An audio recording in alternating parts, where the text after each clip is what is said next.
আপনি বলছিলেন যে আপনার জীবনে 2006 সাল হচ্ছে সবচেয়ে বড় ঘটনা।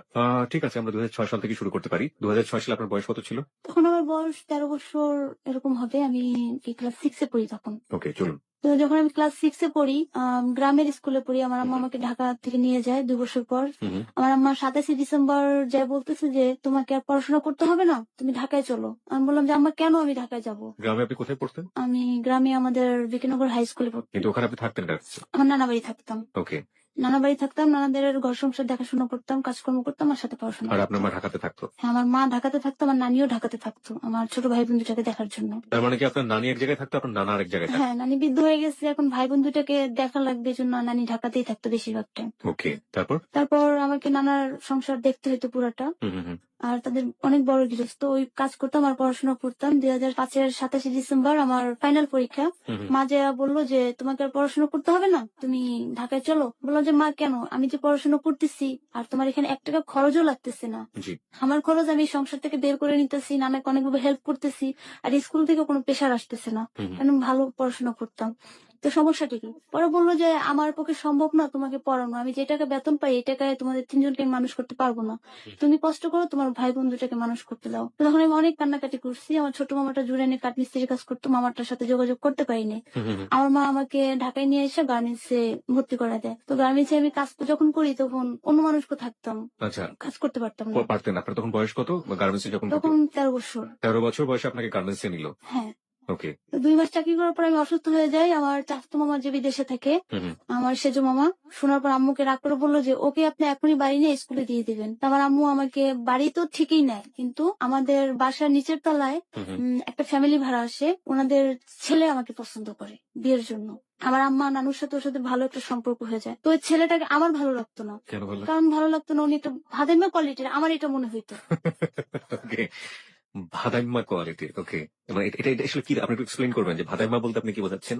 আমি তাকে দেখতাম কখনো কাজকর্ম করতো না, সারাদিন ঘুরে বেড়াইতো। হুম, হুম। উনার যে বড় বোন আছে, ছোট বোন আছে, তাদের উপর উনি ডিপেন্ড করতো। ওকে, নিজের থেকে কিছু করার চেষ্টা করতো না। ওকে, এই ছিল তার অভ্যাস। ওকে। তারপর ওকে দেখে আরকি আমার আম্মা পছন্দ করে, দেখতেও সুন্দর। হুম, হুম, হুম। তো আমার তখন মানে ছেলে মানুষকে আমি কাজ শেষে সবসময় খেলাধুলা করতাম। আমাদের বাসায় পিচ্চি আছে একটা, ওর সাথে সবসময় খেলতাম। বাহ! তো যখন আম্মা আমাকে বাড়ি নিয়ে যায়, হুম, হুম। একটু শুনতে পাই যে ওর সাথে আমার বিয়ে ঠিক। তখন আমি এই কথাগুলো কারো সাথে শেয়ার করতে পারতেছি না।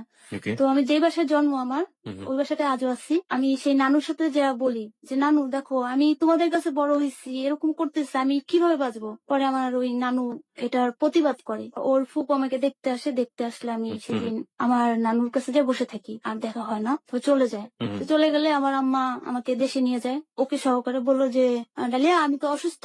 হুম, হুম। তোকে ছাড়া আমি যাইতে পারবো না। আর তুই ছাড়া অন্য কারোর সাথে গেলে আমি অসুস্থ হয়ে পড়বো, এটা তুই ভালো করে জানিস।" ওকে। তা আমি বললাম, "মা আমি যাইতে পারবো না। আমার ভাল লাগে না বাড়ি যেয়ে আসতে।" হুম, হুম, হুম। তো মা বলল যে, "না তোকেই যেতে হবে।" হুম, হুম। "না মা আমি যাবো না।" কোথায় ছিল আপনাদের দেশের বাড়িটা? আমাদের দেশের বাড়ি শরীয়তপুর। এই শরীয়তপুরে। পদ্মা সেতু হচ্ছে এখানে। ওকে, ওকে। আমাকে মামারা বলল যে, "দেখ আমার বোনের যদি কিছু হয়, হুম, হুম। তুই যা।" আমার মার ফুফাতো ভাই যে ছিল, হুম, হুম। ফারুক মামু, উনি এখন দেশের বাহিরে আছে। হুম, তো ও বলছে যে, "মা যা।" আমি তুই যা। হুম, পরে ও বলে যে, "না আমি যাবো না।" হুম, আমাকে বলল, "দেখ শাশুড়ি না ভালো, তুই যা।" তো আমি বললাম যে, "যাওয়া লাগবে?" কয়, "হ্যাঁ যা।" তো আমি আবার শুনতে পাইছি যে ওই ছেলেটা আমাদের বাড়ি যাবে। হুম, হুম, তো সকালবেলা ভোরবেলা আমি উইঠা হাঁটি। হুম, এটা আমার অভ্যাস হয়েছে। তো আমার খালামণি মানে আমার ফ্রেন্ডলি, তো ওকে নিয়ে হাঁটতে বেরোইছি, দেখে যে আমাদের রোডের মাথায় ছেলেটা দাঁড়ায় রইছে। তারপরে তখন আমি বুঝতে পেরেছি হ্যাঁ, এও আমাদের বাড়ি যাবে। তো ওদের গেল, একই লঞ্চে উঠে গেছি কিভাবে জানি না। আমি মাকে বললাম, "মা তুমি বসো, আমি উপর থেকে ঝালমুড়ি খেয়ে আসি।" হুম। লঞ্চের দোতলায় যেয়ে দেখি আমার মামার ওই ছেলে দাঁড়ায় রইছে।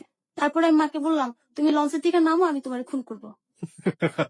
না, এই ওয়েতে কথা আসলে অনেকেই বলে থাকেন। আসলে বাচ্চা ছেলেমেয়েরা আসলে মার সাথে হয়তো আদর করেও অনেক সময় ধরনের কথাবার্তা বলে থাকে হ্যাঁ। রাগ হয়ে গেলে। হ্যাঁ, তারপর? তারপর নামলাম, বললাম ও যেন আমাদের এই গাড়িতে না ওঠে, ও আলাদা গাড়িতে যাবে। আমাদের মানে ভ্যান গাড়ি। হুম, হুম, তো বাড়ি পর্যন্ত গেল। বাড়ি পর্যন্ত যাওয়ার পর আমি আর আমার নানার ৯ টা বাড়ি, তো ৯ টা নানা, হুম, হুম, ৯ টা বাড়ি। তো আমি আমার মেজো নানার বাড়ি যেয়ে বসে রইছি, যে বাড়িতে আমি কখনো যাই না। হুম, হুম। সবাই আমাকে খুঁজে ওখান থেকে নিচ্ছে। নেওয়ার পর মানে আমাকে বিয়েতে রাজি করাইতে সবাই ফেল হইছে। লাস্টে আমি আমার একটা মামার কথা খুব শুনি। তো বলল যে, "দেখো আমার ওই মামার নাম হচ্ছে জাহাঙ্গীর। জি। খুবই আদর করে।" তো বলল যে, "মা দেখ তুই বিয়েতে রাজি হয়ে যা।" আমি, হুম, "কেন মামা? আপনি তো জানেন এখানে যদি আমার বিয়ে দেন আমার লাইফটা যে নষ্ট হবে। মা দেখ, তুই যদি এখানে বিয়ে না বসিস, তোর মা আর তোর নানি দুজন আত্মহত্যা করবে, ঘরের দরজাটকে বসে রয়েছে, মানে গলায় রশি দিবে এবং ধানের ওষুধ খাবে, এরকম মোমেন্ট করে তারা বসে রয়েছে। দুইজনে মিলে একসাথে হ্যাঁ, দুজনে একই সাথে আত্মহত্যা করবে। তারা কান্নাকাটি করে একাকার হয়ে গেছে, বাড়ির সবাই এক জায়গায়। তো অনেক জোর জবরদস্তি করে আমি পরে বললাম যে মামা, আমাকে তো আপনারা বিয়ে দিতেছেন না, মনে করেন জীবিত কবর দিতেছেন। তারপর জোর করে বিয়ে হলো। 13 বছর বয়সে। হ্যাঁ, ফেব্রুয়ারির 17 তারিখে আমার বিয়ে হয়। ও মাই গড, 13 বছর বয়সে আপনার কাজী কি রেজিস্ট্রেশন করেছিল আপনাকে? কাজীর সামনে আমাকে নেয়নি, প্লাস কাজী আমার সম্পর্কে নানা লাগে। তো ওইখানে 2006 সালের 17 ফেব্রুয়ারি আমার বিয়ে হয়। বিয়ে হলে প্রচন্ড কান্নাকাটি করে বাসার সবাই কেনা দিছে যে আজকে মনে হয় ডালিয়াকে বিয়ে দিলাম না, ওকে আমরা সত্যি জীবিত কবর দিলাম। কান্নাকাটি ঘন্টাখানিক করার পর ছেলে মানসিকতা তো, ঘর থেকে বেরোয় আমি আবার খেলতে চলে গেছি যে ওদের সাথে আমার কথা বলবো না। তো খেলতে গেছি, তখন দুপুর 1টা বাজে আমাকে খুঁজে নিয়ে আসছে ছেলেটা আমার নানার ঘরে বসে রয়েছে। তো আমাকে বললো যে ডালিয়া, তুমি কান্না করতেছো কেন? কান্না তো করবো আমি, তোমার বিয়ে দিচ্ছে পুরো ফ্যামিলি, আর আমি তো একা একা বিয়ে করছি। তাই আমি বলছি, বিয়ে করতে আসছেন না? বলে যে হ্যাঁ, বিয়ে করছেন না? বলে হ্যাঁ। একা করেন আর ফ্যামিলি ছাড়া করেন? আপনি বিয়ে করা শেষ, এবার আপনি চলে যান, যে রাস্তা দিয়ে আসছেন সেই রাস্তা দিয়ে চলে যান, আমার সাথে দ্বিতীয়বার কথা বলার চেষ্টা করবেন না। পরে উনি অনেক কান্নাকাটি করছে, আমার নানিরা জোর জবরদস্তি বসায় রাখছে, রাখার পর উনি আর যায়নি। তো আমিও বসে রয়েছি বোর হইয়া।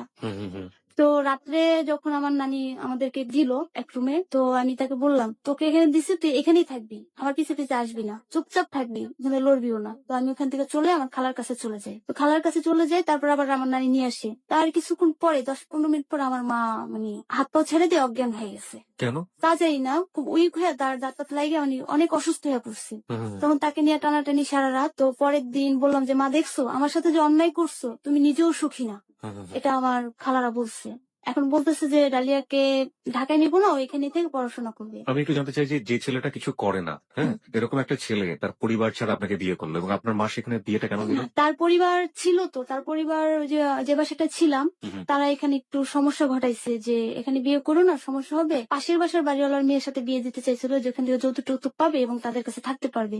তো পরে ওখানে বিয়ে করেনি দেখে তারা উল্টা পাল্টা কথা বলছে, যে কিছু নোংরা মন্তব্য করছে, যার জন্য ওর ফ্যামিলি সরে গেছে। তারপরে আবার ওর ফ্যামিলি বলে দিছে যে দেখ, ওকে যদি ঘন ঘটা করে বিয়ে করিস তাহলে এই বিয়ে হবে না, কারণ ওরাই সমস্যা করবে, তুই যা ওদের গ্রাম থেকে বিয়ে করে নিয়ে আমরা তোর সাথে আছি। ওর ফ্যামিলি ওর সাথে ছিল, কিন্তু ফেস হয়নি সবার সামনে। ওকে, আর আপনার মা কেন দিল এরকম একটা ছেলের সাথে বিয়ে? আমার আম্মার ছেলেটাকে অসম্ভব ভালোবাসতো, মানে আমার চাইতেও আমার আম্মু অনেক ভালোবাসতো, আমার নানিও ওকে অনেক ভালোবাসতো। যেমন আমি অফিস করে আইসা ঘরে শান্তিতে বসতে পারতাম না, ওর জন্য সবসময় ঘরে আড্ডা দিত। অফিস মানে আপনি গার্মেন্টস থেকে কাজ গার্মেন্টস করেন? থেকে কাজ করে আসছে, 8টা-9টা বাজে আসা দেখতাম ঘরের ভিতরে আড্ডা দিতেছে।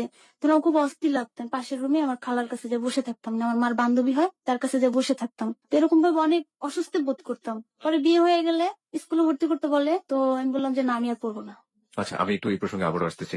আমি একটু মানে ইলাবোরেটলি জানতে চাচ্ছি এই কারণে যে যে ছেলেটার সাথে বিয়ে দিল ওর সাথে আপনার বয়সের পার্থক্য কতদিনের ছিল, মানে কত বছরের ছিল? ওর তখন 27-26 হবে বয়স। আর আপনার মাত্র 13। 13 বছর বয়স। ও কিছু করে না? ও কিছুই করে না। পড়াশোনা করেছে? ও বলছিল যে ইন্টারমিডিয়েট পাস করছে, কিন্তু আন্ডার মেট্রিক। এটা আমি পরবর্তীতে জানতে পারছেন? জানতে পারছি। ওকে, আর এমনিতে পড়াশোনা ও যে করে না, কিছু যে করে না, এটা নিয়ে মা কিছু বলতো না? আমার মা জানতে পারছে ওই শাহজালাল ইসলাম ব্যাংকে চাকরি করে। মিথ্যা কথা বলেছে? মিথ্যা কথা ওকে, বলছে। চাই আমরা তাহলে সামনের দিকে যাই। আপনি যেটা বলছিলেন যে ওই জায়গাটা ছিলেন বাসর রাতের পরে আপনার মা ফেইন্ট হয়ে গেল, হ্যাঁ, সেইখান থেকে আমরা আবারও শুনতে চাই। তো ওইখান থেকে মা পরের দিন সুস্থ হলো, ঢাকায় চলে আসবে।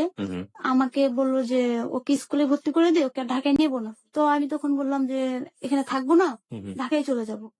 তাই ভাবলাম যে ঢাকায় গেলে আমার জন্য ভালো হবে, আমি যদি এখানে থাকি ও আসবে আর আমার নানা জোর করে ওর কাছে আমার পাঠাই দিবে, আমি ঢাকায় যাই গার্মেন্টসে চাকরি করবো। তো আমি যেই গার্মেন্টসে চাকরি করতাম মিরপুরের ভিতরে খুব ভালো একটা গার্মেন্টস, যেখানে ডিউটি খুব কম হয় এবং স্যালারিও ভালো, পরিবেশটাও ভালো, এবং আমি ছোট দেখতে আমাকে সবাই অনেক আদর করে। আচ্ছা, তো তারপরে আমি ওই জায়গার চাকরিটা ছেড়ে দিছি, আমি ওখানে হেল্পার ছিলাম, অপারেটর হয়ে গেছি। পরে চাকরি নিছি ওই মালিকের আরেকটা গার্মেন্টসে চাকরি নিছি, যে ওটা ছিল শার্টের ফ্যাক্টরি, এখন নিছি প্যান্টের। যে তখন তো প্যান্টের ফ্যাক্টরিতে নাইটও হইতো এবং প্রচন্ড ডিউটি হইতো, যে আমি যদি এরকম একটা চাকরি নিই ওর ফেস আমার হতে হবে না, আর ওরা ওই বাসায় ছেড়ে দিচ্ছে, বাসায় ওরা আর যেতে পারবে না, এটা মনে করে আমি ওই গার্মেন্টসে চাকরি নিই। তো ওই গার্মেন্টসে যখন চাকরি নিই রাত 12টা বাজলেও বাসায় আসলে দেখতাম বসে রয়েছে। তারপর এরকম করে আমাদের পাশের রুমের আন্টি মানে বাড়িওয়ালার মেয়ে অনেক অপমান করে পাঠিয়ে দিচ্ছে। তো বিভিন্ন উসিলা দিয়েও আমাদের বাসায় আসতো, তোর সাথে আমার কথা হইতো না, এরকম করতো। এক পর্যায়ে আমার মা আমার উপরে খুব অত্যাচার করা শুরু করে দিত, তুমি ওর কাছে যাও। আমি বলছি না, আমি ওর কাছে যাবো না। তো যখন আমি ওর কাছে গেলাম, মা জোর করে পাঠাইলো, তখন মিরপুর 6 নম্বরে বাসা ভাড়া নিল। ওর আম্মা ছিল, বোন ছিল, হুম। ওর বোন আবার আমার বান্ধবীও ছিল বিয়ের আগে। ওকে। তো বাসা নেওয়ার পর যে বাসার করুণ অবস্থা, ওরা আমাকে এটা মনে করছে যে মামার বাড়ি এত বড় লোক, ওরা ঘরে ইনকামও ভালো, খুব স্বাচ্ছন্দ্যে আছে, তো বিয়ে করলে মোটা অঙ্কে কিছু পাবে, মামারাও কিছু দিবে, এটা মনে করে বিয়ে করছে। আর শুনছে যে আমার জন্য কিছু টাকা ডিপোজিট করে রাখছে। আসলে ওই কিছু না, ছোটখাটো একটা অ্যাকাউন্ট আমার মা করতো, মাসিক রাখতো। হুম হুম পরে ওরা এটা মনে করে বিয়ে করে নিয়ে গেছে। নিয়ে যাওয়ার পর আমি তো চাকরি করি, হুম তো তখন আমার উপরে প্রেশার দেয়, তুমি এটা করো। হুম। তখন আমি চাকরি করতে পারতাম না। তবে ওর মা আমাকে অনেক আদর করতো, ওকে। অসম্ভব আদর করতো। যেমনি আমাকে সবসময় কোলে বসে আর নিজের হাত তুলে খাওয়াইতো। কিন্তু এটা আসলে দেখাইতো কিনা আমি জানি না, তবে আমি দেখছি আমাকে আদর করতো, আজও আদর করে, আজও ভালোবাসে। তো ও সারাদিন কোথায় থাকতো জানতাম না, রাত্রেও বাসায় ফিরতো না। আমার সাথে রিলেশন হওয়ার আগে ওর আবার একটা অ্যাফেয়ার ছিল আরেকজনের সাথে 5 বছর। এটা আমি জানতে পারি বিয়ের পরের দিনই। বিয়ের পরের দিন জানার পরে আমি বললাম, আপনি যে মেয়েটাকে ঠকে আমার কাছে আসছেন, আপনি কি সুখী হবেন? কখনোই হবেন না। এই দেখেন মেয়েটা কিভাবে কান্না করতেছে। তো আমার সাথে বিয়ের পরও ওই মেয়েটার সাথে রিলেশন ছিল। এটা ওর বোন আমার আগে বুঝতে পারছে। ওর ছোট বোন শিমু, শিমু এখন কোথায় আছে আমি জানি না। ও যদি আমাকে শুনতে পায়, আমি ওকে অনেক মিস করি। শিমু আমাকে অনেক হেল্প করছে ওর ভাইয়ের এই বিষয়ে। আমি মিরপুর 6 থেকে দেখতাম ঘরে বাজার টাজার ঠিক মতো করতো না, মানে একটা অভাব অনটনে রাখতো, নুনান্তে পান্তা ফুরিয়ে অবস্থার। ও তো বাসায় আসতো না, মন চাইলে আসতো না, মন চাইলে নাই, কখনোই বাসায় আসতো না, সবসময় বাহিরে থাকতো। তো আমার ছোট দেবর জনিও আমাকে অনেক ভালোবাসে, ও আমাকে ভাবি বলতো না, ও আমাকে মেজো আপা বলতো ওকে। সবসময়। মানে ওর বয়স কত ছিল আপনার? ওর বয়স তখন 20 হবে। ওকে। তো ওর খরচটা দিয়ে সংসার চলতো। আর আমার যে দাদা শ্বশুর ছিল আর চাচা শ্বশুর ছিল, ওরা আবার আমার শাশুড়িকে খরচ দিত। তারপর এভাবে চলতে থাকে। পরে আমি যখন চরম অসুস্থ হয়ে যাই, তখন আমার শাশুড়ি বললো যে এখান থেকে তুই অসুস্থ হয়ে যাবি, তুই গ্রামে যাই কিছুদিন থাইকা। তো আমি গ্রামে যাই, থাকে। তখন দেখতাম ঘরে খুব অনটন চলতেছে। পরে আমার নানু বাড়ি যে আমি 15 দিন থাকি, থাকার পর ওখানে চিকিৎসা করে, কবিরাজি চিকিৎসা, ডাক্তারের চিকিৎসা এখান থেকে করে। 15 দিন পর কার চিকিৎসা করে আপনার? হ্যাঁ আমার। আপনার কি সমস্যা হয়েছিল সেই সময়? আমার ওরা বলছিল যে বান মারছে, যে কারণে স্বামীর ভালো লাগে না নাকি অন্য? স্বামীরে ভালো লাগে না, এটাও আছে। তারপরে আমি অসুস্থ হয়ে যেতাম, অনেক কেন অসুস্থ হতেন আপনি? অসুস্থ হয়ে যেতাম, খাইতে পারতাম না। তারপর দিনে দিনে শুকিয়ে যাইতাম, সবার সাথে খারাপ ব্যবহার করতাম, পাগলামো করতাম, এগুলো। এটা কেন করতেন? মানে এই যে পাগলামো করার ব্যাপারটা, খিটখিটে মেজাজ হয়ে যাওয়া। খিটখিটে মেজাজে থাকতো, কেন করতাম জানি না। ওকে, আমি এখানে সবারকে একটা ক্লু দিতে চাই। যারা শ্রোতা আছেন তারা একটু মাথায় রাখবেন যে বয়ঃসন্ধিকাল অনেক বড় একটা ব্যাপার হতে পারে। এই খিটখিটে মেজাজের পেছনের কারণ বয়ঃসন্ধিকাল হতে পারে এরকম যে সে যেহেতু যে মানুষটাকে পছন্দ করতো না, সেই মানুষের সাথে তার 24 ঘন্টা ওঠা বসা এবং সেই মানুষের সাথে ঘর সংসার, যে কোনো কিছুই হতে পারে। তো সেটা চিকিৎসা হচ্ছে কবিরাজি চিকিৎসা, তাই তো? হ্যাঁ। তারপর তো আমার গ্রামে নিয়ে আমাকে ধারানি দেয়, মানে বিভিন্ন জায়গায়, মানে 7 গঙ্গের 7 পানি এগুলো দিয়ে ধারানি দেয়, এক নতুন কাপড় পরে গোসল করায়। কি করে আমাকে একটু বলবেন, প্রসেসটা কি ছিল? ধারা নিয়ে আমি নতুন শুনছি। প্রসেসটা ছিল যে আমি যখন গ্রামে নেয়, হুম আমাকে কবিরাজ যিনি দেখলো, আমার সম্পর্কে এক মামা লাগে গ্রামেরই, হুম উনি বললো যে 7 গঙ্গের পানি, ফুল, তারপর একটা মুরগি হুম আর একটা নতুন গামছা, হুম। এগুলো দিয়ে আমার কবরের মাটি, এগুলো দিয়ে গোসল করাতে হবে, এবং কি কি গাছের কাটা লাগবে এগুলো। মুরগি দিয়ে কিভাবে গোসল করা? মুরগিটা তো ছাইড়া দিবে আমার গোসলের পর। আচ্ছা, আপনি একটু প্রসেসটা বলেন কিভাবে কি করে হচ্ছে। যাই হোক, এগুলো লাগবে। হুম পরে এগুলো মামা পরে দিছে, পরে দেওয়ার পর আমার নানি এগুলো গরম করে দিচ্ছে। এটা ছিল সন্ধ্যায়, হুম মাগরিবের আজানটা দিবে। তো আমি গোসল করছি, গোসল করে কাপড় চোপড় খুইলা হুম। যেটা পরনে ছিল ওটা ফেলাই দেয়া পিছনে না তাকে সোজা ঘরে ঢুকে গেছি। আচ্ছা। এটা ছিল প্রথম দিন, এবং পরের দিন মুরগিটা ছেড়ে দিচ্ছে। তারপরে যখন পেট ব্যথা করতো, খাইতে পারতাম না, আরেকটা কবিরাজের কাছে নিয়ে আমার নাভিটা খুলছে। হুম সেটা ছিল একটা গ্লাসের ভিতর একটু পানি নিয়া, হুম গ্লাসটা আমার পেটে বসাই দিছে একটা দোয়া পড়া। হুম সবারটা 10-5 মিনিটই খুলছে, আমারটা খুলতে 1.5 ঘন্টা লাগছে। হুম 1.5 ঘন্টা পর ওটা খুলে দেখে যে আমার হাতের নখ, আমার মনে আছে আমি সবসময় মেহেন্দি ব্যবহার করতাম আমার এই বুড়ি আঙ্গুলটায়, সেই নখটা সুন্দরভাবে কাটা, আমার মাথার চুল, মেয়েদের যে সমস্যাটা হয় সেই জিনিসটা। তারপর এই আরজিনা বলে সবাই চিনবে কিনা জানি না, যেটাকে দেখলে গ্রামে সাধারণত ওই মেয়ে ছেলে নাবিটাকে হুম। গুলের মতো দেখতে, কিন্তু এটা চিকন। কি জিনিস এটা? এটাকে আরজিনা বলে আমাদের দেশে। কোনো প্রাণী? হ্যাঁ, এটা একটা প্রাণী, এটা ছোটই। হ্যাঁ। গুলসাপ যদি কেউ দেখে, গুলসাপেরই মতো, কিন্তু এটা চিকন। আচ্ছা। এটা আরজিনা নাম? আরজিনা বলি। আচ্ছা, ঠিক আছে। ওটা দেখলে সবাই নাবি ডাকে, ওটা মানে মেয়েরা নাভি ডাকে ওটা? সবাই ডাকে, ছেলে মেয়ে সবাই। যাই হোক, আমি দুজনের এটা আমরা ছোটবেলা করতাম আর কি, আমাদের খুব মজা লাগতো। মানে কারণ কি, উনি এসে কি ওদিক দিয়ে ঢুকে যায় পেটের ভিতরে না? উল্টো যদি তাকে থুতু ছিটাইতো তাহলে নাকি হাতে ঘা হয়, পচা যায়, এটা। ওকে, গ্রামে এই ধরনের অনেক কুসংস্কার আছে। যাই হোক, আমি যাই হোক, শুনছি, ভালো লাগছে আর ওই কি। আজিনার গোস খাওয়াইছে যে আমি শুকাতে শুকাতে আজিনার মতো হয়ে যাবো। মজা পেয়েছিলেন? মানে টেস্টি ছিল? ওটা তো চালান করে খাওয়াইছে। ওকে, আমরা বুঝতেও দেয়নি কাহিনী কি হয়েছে। ওকে, যাই হোক, তারপর আর সাপ তারপর টাপ কিছু খাওয়ায়নি তো? সাপ, ব্যাঙ? সাপ খাওয়াই নাই। আর চিলটা তো সবাই চিনে, চিলের মাংস খাওয়াইছে। এই যে জন্য তো আমি বাংলাদেশে এখন সবসময় চিল খুঁজে পাওয়া যায় না। চিলের মতো এক এক দিকে উড়ে উড়ে চলে যাবো, এটা ছিল। হুম, আর আরেকটা খাওয়াইছে, ওটা মনোমনির গোটা বলে কবিরাজি ভাষায়। হুম। সেটা তেলাপোকার ডিম যদি কেউ দেখে থাকে, দয়া করে আমাদেরকে ছেড়ে যাবেন না। ভবিষ্যতে আরো কি কি খাবো আমরা বা খাচ্ছে মানুষ, আপনি একটু জেনে নিন। তারপর তেলাপোকার ডিমের মতো কিন্তু আকৃতিটা আরেকটু ছোট এবং দুইটা মাথায়, এই যে ধানের যেমন হুং থাকে মাথায়, হুম, ওরকম হুং। ওইটা একটা খাওয়ালে পাগল হয়ে যায়, দুইটা খাওয়ালে মারা যায়। আপনাকে কয়টা খাওয়াছে? আমাকে দুইটা খাওয়াইছে, মেরে ফেলতে চেয়েছেন মেরে আপনি? ফেলতে চাইছে। মানে ওগুলো সব আপনার গ্লাসের মধ্যে সবকিছু ভেসে এটা চলে আসছে। এগুলো আপনি নিজে চোখে দেখেছেন? এগুলো পরে আমার ওড়নাটার উপরে উনি ঢেলে ফেলেছে। না, না, না, না, না। আপনি কি দেখলেন যে আপনার নাভির ভিতর থেকে এগুলো বের না হচ্ছে? না না, এগুলো আমি দুটো দেখবো কিভাবে? তেলাপোকা, একটা তারপরে কিসের মাংস, কিসের কি? এগুলো আমি দেখবো কিভাবে? তারপর? আমার পছন্দ করে শিরশির করতেছিল। হুম, হুম, হুম। তো ওগুলো ওঠানোর পর আমার উন্নয় ঢালছে, আমি পরে দেখছি আরো কি কি যেন ছিল, ওগুলো পচে টচে গেছে। মানে আপনি তো দেখেননি আপনার শরীর থেকে এগুলো বের হচ্ছে, কিন্তু আপনি আমি দেখলেন যে অনুভব গ্লাসে। করতেছি। ওকে, ঠিক আছে। যাই হোক, বিশ্বাস অবিশ্বাস সবই আপনাদের উপরে। হ্যাঁ। আমরা শুধু সিচুয়েশনটাকে ব্যাখ্যা করার চেষ্টা তারপর করছি। আমাকে কবিরাজ কিছু ওষুধ দিল, বললো যে পেটের ভিতর ঘা হয়ে গেছে। ওকে। তো ওই ওষুধগুলো খাইতে বলছে, খাইছি। তো কিছুটা সুস্থ হয়েছি। হুম, হুম। সুস্থ হওয়ার পর আবার মাসখানিক পর আমার সেই একই অবস্থা, তখন আরো করুণ অবস্থা। এবার আপনাকে হাতি মেরে খাওয়াবে। ওকে, যান তারপর। যাই হোক, পরে তখনও গার্মেন্টসে চাকরি করি। হুম, তখন আমি আমার সেই আগের পুরোনো গার্মেন্টসে গেছি। ওকে। তো যাওয়ার পর কাজ করতেছি খুব ভালো। হুম, মাসখানিক পর কাজ করতেছি, এক সময় আমার যে সিনিয়র ছিল হুম, তাকে বললাম যে আপু আমার কাজ করতে ভালো লাগতেছে না, হুম, আপনি একটু কাজ করেন, আমি একটু ঘুরে আসি। হুম, আমার একটু আবার স্বাধীনতা ছিল এখানে। ওকে।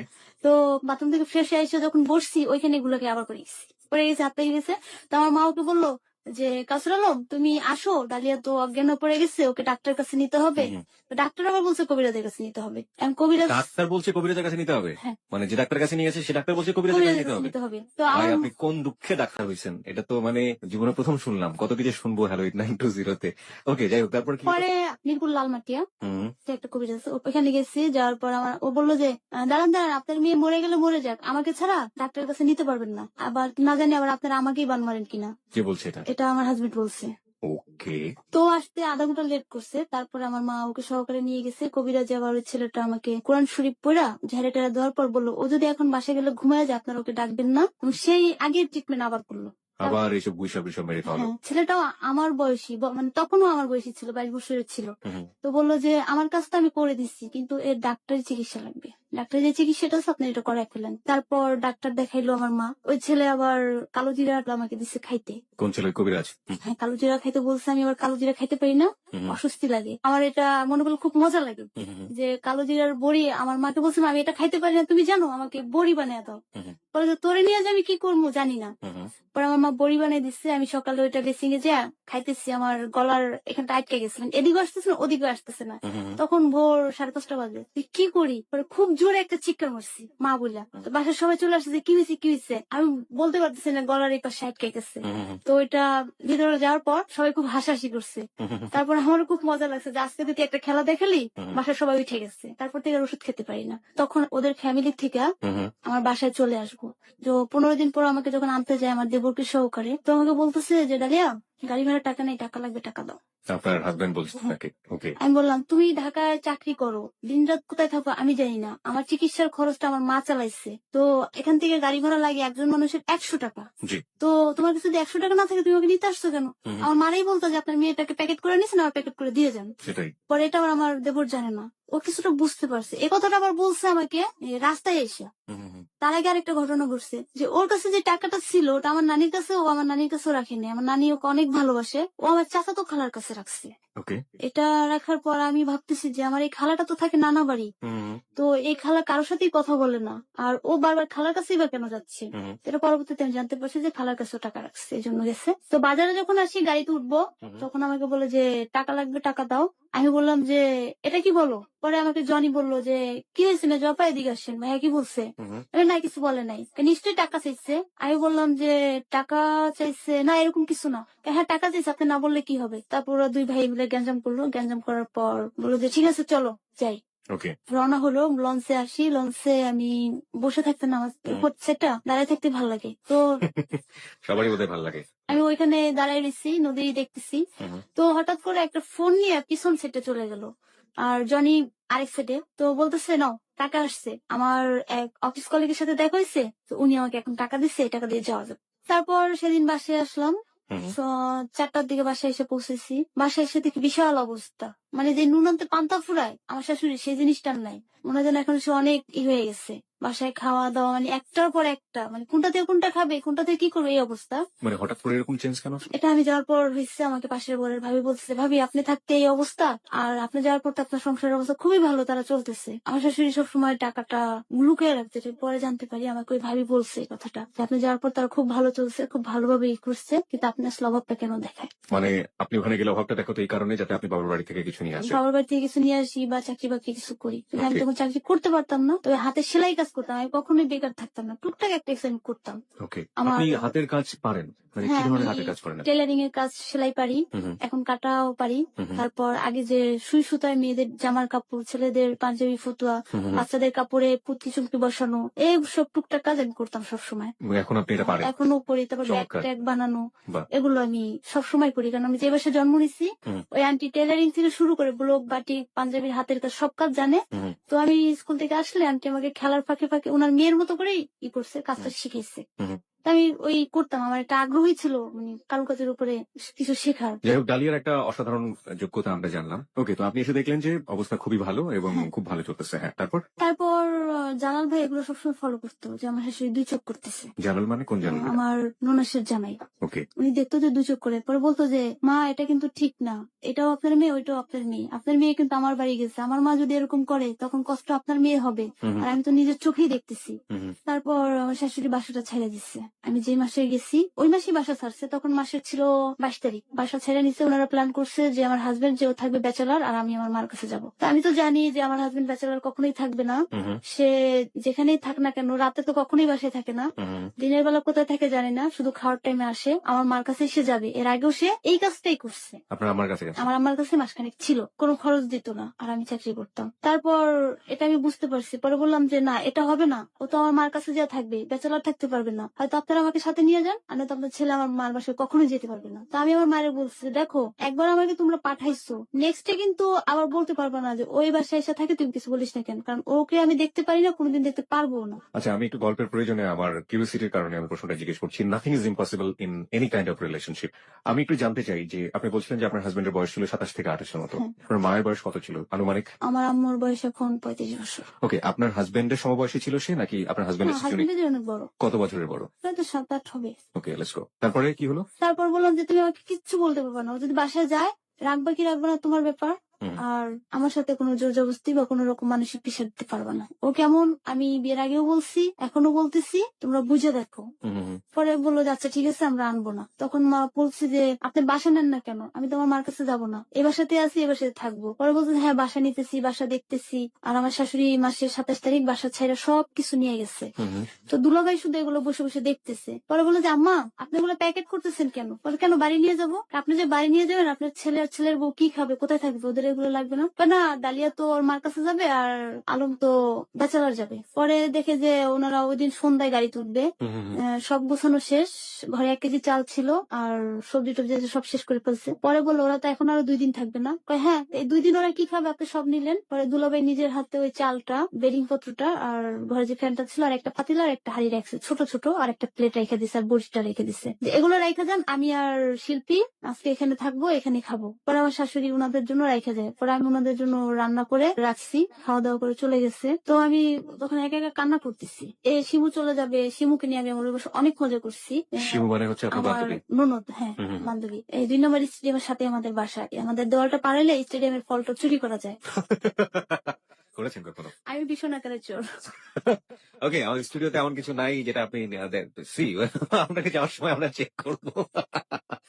ওকে, যাক মানে আপনাদের। যাই, আমি শিমুকে বলতাম শিমু চল গাছে উঠে পেয়ারা পারি। এর আগেও একাধিকবার আমরা 11 নম্বর থেকে এক বাসার কলার মুচি চুরি করে নিয়ে আসছি, হুম হুম হুম, একটা বাজি ধরে নিয়ে আসছি। হুম হুম। তখন বিকাল হলেই ওই দেওয়ালের উপর উঠা লবণ মরিচ মিক্স করে পেয়ারা চুরি করে খেতাম আর অনেক মজা করতাম। সকল চোরই চোর নয় বন্ধু, চোরেরা কেউ ভাবে স্বীকার করে না। ওকে আসলে দোষ দিয়ে কোনো লাভ নেই। ওকে যদি সামনে থেকে না। আপনারা দেখতেন তাহলে বুঝতেন যে ও আসলে, আমি তো বলবো যে মেয়ে আসলে হওয়ার জন্য আরো বয়স দরকার হয় আমার মনে হয়, যেটা যে 21-22 বছর কিশোরই বলতে পারি, আমরা যুবতী বলতে পারি। আচ্ছা, ওর জীবনের ঘটনাগুলো যেভাবে ঘটে গেছে আপনারা শেষ পর্যন্ত অপেক্ষা করবেন স্টোরিটা শোনার জন্য। আরেকটা কথা বারবারই বলি, জীবনের গল্পে কখনোই কোনোভাবেই অনুমান করা যায় না যে আসলে কি ঘটতে যাচ্ছে এর পরে, কারণ জীবনের গতিটা আসলে একেবারেই অপরিচিত, সবসময় থাকে। তারপর? এর আগে আবার শিমুকে নিয়ে অনেক ঘটনা ঘটে গেছে। যে ও পেয়ারা চুরি করতাম, বৃষ্টি আসলে দৌড়াদৌড়ি করতাম। এলাকাটা খোলামেলা ছিল, ও কি বাসায় আপনার একই বয়সে ছিল? ও আমার একটু সিনিয়র, 3 বছরের সিনিয়র। ওকে, প্রায় সমবয়সী বলতে। কম বেশি। তো এরকম চুরি করতাম আর দুষ্টামি ফাজলামি করতাম। তো আমাদের পাশের ঘরে আন্টি আমাকে ডাকলো, মা তুমি এবারে বউ না? হ্যাঁ। তো তুমি বাচ্চার মেয়ে তো করো কেন? তো আমার শাশুড়ি বলতো যে এটা আমার মেয়ে, এটা আমার বউ না, ও যা খুশি তাই করো, আপনারা কেউ কিছু বলবেন না। ওকে। এটা বলতো। তো একদিন বৃষ্টি হয়েছে, তো খুব ইচ্ছে করতেছে চটপটি খাবো এবং বৃষ্টিতে ভিজবো। তো এখন কি করে, আমাদের এলাকায় আবার পানি উঠে গেছে হাঁটুর উপরে। তো শিমুকে বললাম চল যাই, আমাদের মিরপুর বেরিবাদ খুবই ভালো লাগতো। তো রিক্সা নিয়ে চলে গেলাম। তখন বললো যে শিমু তোর ডার্লিংকে নিয়ে চল, মানে আমার ছোট ভাই ফয়সাল। আহ, ওর বয়স তখন 5 বছর হবে।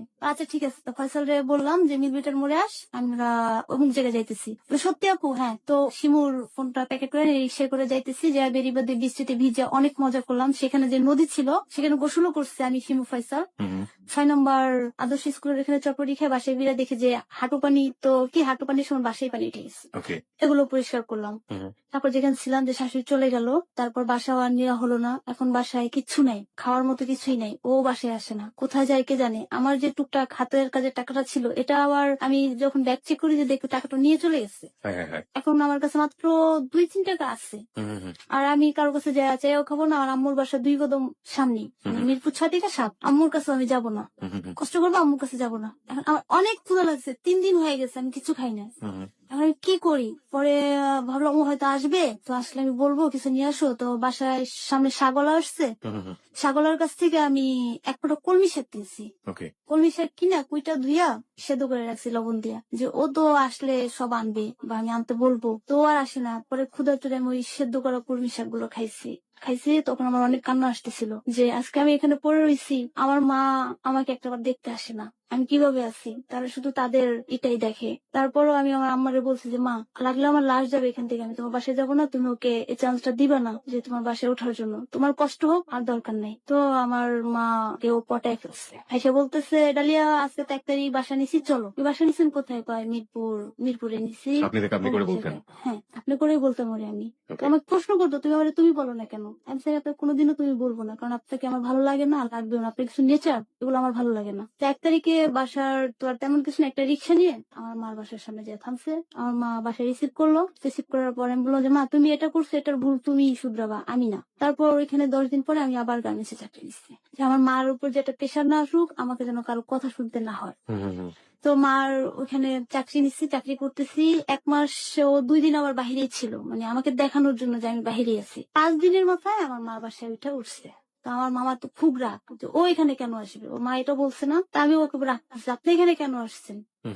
তো বল যে আসছি, এমনি আসছি। আর আমার নানি ওকে সবসময় আঁচলের তলে ঢেকে রাখতো, এত আদর করতো। ও আমার নানির কাছ থেকে বিভিন্ন ভাবে খরচ নিত, আম্মুর কাছ থেকে নিত, এগুলো আমি বুঝতাম না, যার জন্য আম্মু আমাকে সবসময় রাগ করতো। তো এরপর আমার ননদ যে ছোট শিমু, ওর শারীরিক অবস্থা খারাপ, ওর ফুপুদের কাছে যাবে না, চাচাদের কাছেও যাবে না, আমার কাছে আসছে। তখন আমি কি করবো, ওকে তো ফালাইতেও আমি পারবো না। প্রথমত ওর সাথে আমার সম্পর্কটা খুব ভালো, আমার বান্ধবী। তোকে আমি আমার বাসায় রাখছি, যে শিমু ঠিক আছে থাক, আমার সাথে থাক। ওর কিছু জিনিস আম্মুর খারাপ লাগতো, আমার সাথে খিটখিট করতো। এক পর্যায়ে চরম অসুস্থ হয়ে গেলে ওর বোন ওকে হাসপাতালে নিয়ে যায়। তো এখন ওর পাশে যে হাসপাতালে থাকার লোক আছে অনেক, কিন্তু কেউ থাকবে না। তখন আমিও নিজে অনেক অসুস্থ।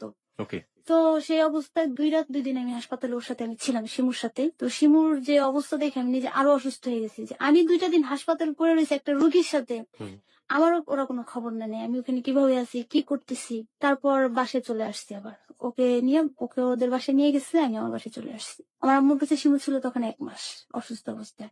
এটা জনি জানতে পারার পর জনি অনেক রাগারাগি করে। তারপরে আবার আমার মা আমাকে বাসা নিয়ে দিচ্ছে। বাসা নিয়ে দিলাম, বললাম এটাই লাস্ট, এরপরে আমি আর কোনোদিন যাবো না। বাসা নিয়ে দিচ্ছে আমার আম্মুর সামনে। তখন আমার স্যালারি বেশি না, 2-2.5 হাজার টাকা বেতন পাই আমি। ঘর ভাড়াটা হয়তো 1200 টাকা। তো ও আমাকে বলছে যে আমি চাকরি করতেছি, সমস্যা হবে না, আসো। তো ঠিক আছে, বাসা ভাড়া নিলাম। যে বাসাটাই ভাড়া নিচ্ছি ওখানে আমার মাকে বোন রাখছে, খালাও আছে। তো ভালোই চলতেছিলাম ওই বাসাটা যখন ছিলাম, ভালোই চাকরি করতেছি, খাইতেছি ভালো। কিন্তু ওর মতো, ও সকালে ভোরবেলা আসে, আবার সন্ধ্যাবেলা চলে যায়। আমি সবসময় বাসায় আসতাম 7টায়, আর আর দুপুর 1টায়। আপনি জিজ্ঞেস করতেন না তুমি কই যাও? ও বলতো আমার নাইট ডিউটি। নাইট ডিউটি দিনের বেলাও কাজ থাকে। কখনো টাকা পয়সা কিছু দিত না, তারপরেও নাইট টাকা পয়সা কখনো দিত না। মাস গেলে 800 টাকা 700 টাকা এগুলো আমাকে দেখাইতো, এগুলো বলতো। ওকে। আর বেসিক কারণ আমি পরে জানতে পারছি, আমরা যে আগে যে বাসাটা ছিলাম, একটা বাসা ছিল, ওই বাসার বাড়িওয়ালার মেয়ের জামাই হিরোইন টিরোইন এসব খাইতো। ও কখনো আবিজাবি খেত না, ওদের সাথে মিশে আবার এসব খাওয়া শুরু করছে, ধূমপান করা শুরু করছে, আর উপরি খাবারটা বেশি খেত। তো বাসায় এসে দেখতাম যে এরকম করতো, মাঝে মাঝে বাজার টাজার করে রান্না করেও রাখতো। আমি খেয়ে দিয়ে চলে যেতাম, বাসায় থাকতাম। তারপর দেখি যে একা আয়ে সংসার চালানো আমার পক্ষে খুব কষ্ট হয়ে যেতেছে। ও ঠিক মতো টাকা দেয় না, আবার ওর বাসা থেকেও আমাকে চাপ দিতেছে যে আমাদের খরচ কেন দাও না। তখন এটা আমি আমার যেটা ননাস ওনাকে আমি বলি, দুলাভাইকেও বলি যে এরকম করলে আমি আপনাদের কোথা থেকে দেবো? আমি যা পাই তাদের তো একজনেরই হয় না। 2,500 টাকা বেতন পাই, 1200 টাকা ঘর ভাড়া, দুজন মানুষের খাওয়া আমি কিভাবে চালাবো? এক পর্যায়ে ও করে কি, আমাদের বাসার পাশে একটা মুদি দোকান, ওই দোকানে বাকি খায়। তাই বলে না, বাকি খাওয়া আমার পছন্দ না, আমার মা কখনো এটা করে নাই, আমার আম্মা যা পারছে তাই খেয়েছে, কিন্তু বাকি কখনো আমার মা পছন্দ করে না, এটা আমি করবো না, কারণ আমার অত অভাব পড়ে নাই। আর আমি অহরহ খরচ আমার হচ্ছে না, আমার বাকি খাইতেই হবে। তো লাস্টে বললাম ঠিক আছে বাকি খাও, কিন্তু প্রয়োজনীয় জিনিস ছাড়া অপ্রয়োজনীয় না। তো মাস শেষে যখন দোকানে আমি টাকা দিতে যেতাম, দেখতাম যে অনেক টাকা বিল হয়ে গেছে আমার বাজেটের বাইরে। তো আমি বলতাম যে ভাইয়া এগুলো কি কি আমাকে একটু লিস্ট দেখাইতে হবে। তো লিস্ট গুলো যখন দেখতাম যে শুধু সিগারেট চকলেট, তাছাড়া আর কিছুই না, আমার সংসারের প্রয়োজনীয় জিনিস না, তো আমাকে ভাউচার দিতে এগুলো আমি খাইছি, কারণ আমি তো দেখতাম না। এই অবস্থা, ওইখানে ছিলাম 3 মাস। ওই বাসাটায় থাকা অবস্থায় আমি আর চরম আকার অসুস্থ হয়ে যাই, বমি টমি করে অবস্থা খারাপ হয়ে যায়। তো সেই বমি টমি গুলো ও নিজেই পরিষ্কার করছে। ওই যখন আমি ঘরের ভিতরে বমি করি, খাটের নিচে ও নিজের হাত দা তুইলে ওই বমিগুলো ফেলাইছে, পরিষ্কার করছে। তারপর আমার যে উঠলে যে দেখা যায় চুলায় ভাত বসেছি, সেটা নাকি আমি হাত দিয়ে একদম বাইরে ফালাইও দিতাম। তো আমাকে খালা রাগ করতো, তুই এগুলো কেন করিস? তখন ও বলতো যে খালা ও তো ছোট মানুষ, ও তো বোঝে না, আর ওর তো শরীরও ভালো না, খিটখিটে মেজাজ থাকে, থাক ওরে আপনারা কেউ রাগ করেন না, দেখেন না আমি তো রাগ করি না, এই কথাগুলো বলতো। তারপরে আমি ওকে দেখতে পারতাম না। তারপরে ও একদিন আমার জোর জবরদস্তি ফিজিক্যাল রিলেশন করতে চাই, ফার্স্ট ওই দিন। তারপর আপনার হাজবেন্ড হ্যাঁ, বিয়ের কতদিন পর? তখন 2006-07 তার মানে সালে। বিয়ের 1 বছর পরে ফিজিক্যাল রিলেশন? হ্যাঁ, কারণ এর আগে ও বাইরে বাইরে থাকতো। চেষ্টাও করেনি কখনো? চেষ্টাও করছিল, করেনি আপনি কেন? আপনি সুযোগ আমি দেননি? সুযোগ দেইনি। আমার থেকে 2 হাত দূরেও যদি ও বসে থাকতো, আমার নিঃশ্বাসটা বন্ধ হয়ে আসতো। ওকে দেখলে আমার নিঃশ্বাস বন্ধ হয়। খুব বাজে বিহেভ করতেন? ব্যবহার খারাপ করতাম না, কিন্তু আমার সাথে কথা বলতাম না, আমি সরে যেতাম। তারপর আমার সাথে হ্যাঁ, জোরপূর্বক যে আচরণটা আপনার সাথে করেছিল এটা আমরা জানবো, আচরণটা করছে। এটা আমরা জানবো। তবে তার আগে আমাদের সংবাদের 2 মিনিটের একটা বিরতি আছে ডালিয়া। আমরা বিরতির পরপরই আমরা ঠিক এই জায়গাটা থেকে আবার শুরু করব। আমরা শ্রোতাদেরকে বলে নিই, আপনারা শুনছেন হ্যালো 8920 এবিসি রেডিও এফএম 89.2 বুধবারের রাতে ঠিক রাত 11:20 শুরু হয় এই অনুষ্ঠানটি। আজকে আমরা হ্যালো 8920 32তম পর্ব পার করছি, এবং এই 32তম পর্বের হট সিটে বা মঞ্চে আমরা যেটাই বলি না কেন আছে ডালিয়া তার জীবনের গল্প বলে যাচ্ছে। আমরা এ পর্যায়ে ছোট্ট একটি বিরতি নিচ্ছি, যেটি আমরা একটু আগে বলছিলাম। আর এই মুহূর্তে যারা আমাদের ডালিয়ার সাথে যোগাযোগ করতে চান তারা ফেসবুকে আসতে পারেন। আমাদের ফেসবুকের ঠিকানাটি হচ্ছে facebook.com/hello8920। আমি আবারও বলছি facebook.com/HELLO8920। ওখানে যাবেন, যাওয়ার পরে আপনি লাইক দেবেন, লাইক দেওয়ার সঙ্গে সঙ্গে আপনি আমাদের হ্যালো 8920 মেম্বার হয়ে যাবেন, এবং এই পেজটি থেকে আমাদের পুরনো অনুষ্ঠান ডাউনলোড করা থেকে শুরু করে যাবতীয় তথ্য হ্যালো 8920 আপনি পেতে পারেন। আর আমাদের ফোন নাম্বারটি জানাই আছে, আপনার ফোন নাম্বারে আপনি ফোন করে আপনার কথা বলতে পারেন, এবং একই সাথে আপনি যাবতীয় মন্তব্য থেকে শুরু করে আপনার জীবনের গল্প থেকে শুরু করে সবকিছু আমাদেরকে জানাতে পারেন। নিয়মটি হচ্ছে, প্রথমে আপনার নামটি বলতে হবে, তারপর যে নাম্বারে আপনার সঙ্গে আমরা যোগাযোগ করলে পাবো সেই সেল নাম্বারটি বলতে হবে, এবং তারপর আপনার জীবনের গল্পে আপনি যা বলতে চান সেটা বলবেন। তবে অবশ্যই 2 থেকে 3 মিনিটের মধ্যে, কারণ ফোনটি এখানে রেকর্ড করা হয়। আর আমাদের ফোন নাম্বারটি হচ্ছে 91156668। আমি আবারও বলছি 91156668। সংবাদের পরপরই আমরা ফিরে আসছি। আবারও মনে করে দিচ্ছি, ফেসবুকে একটি রেডিও স্ট্যাটাস দেওয়া আছে ডালিয়াকে নিয়ে, ওখানে গিয়ে আপনি কমেন্টস করতে পারেন। সাথেই থাকবেন।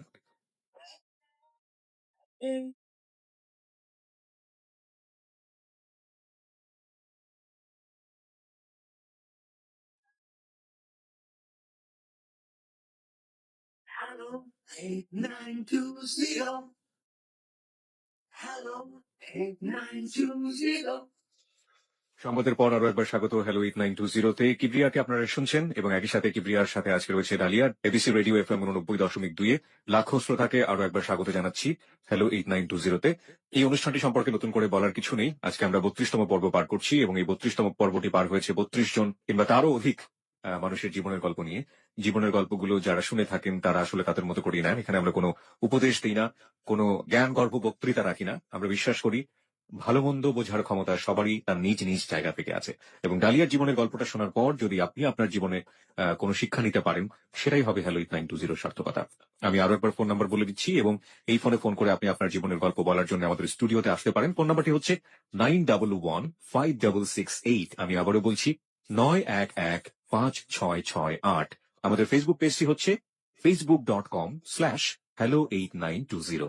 আমি আবারও বলছি facebook.com/HELLO8920। হ্যালো 8920 একসাথে লিখবেন, মাঝখানে কোনো স্পেস দেবেন না। এখানে গিয়ে লাইক দেবার সঙ্গে সঙ্গে আপনি হ্যালো 8920 মেম্বার হয়ে যাবেন।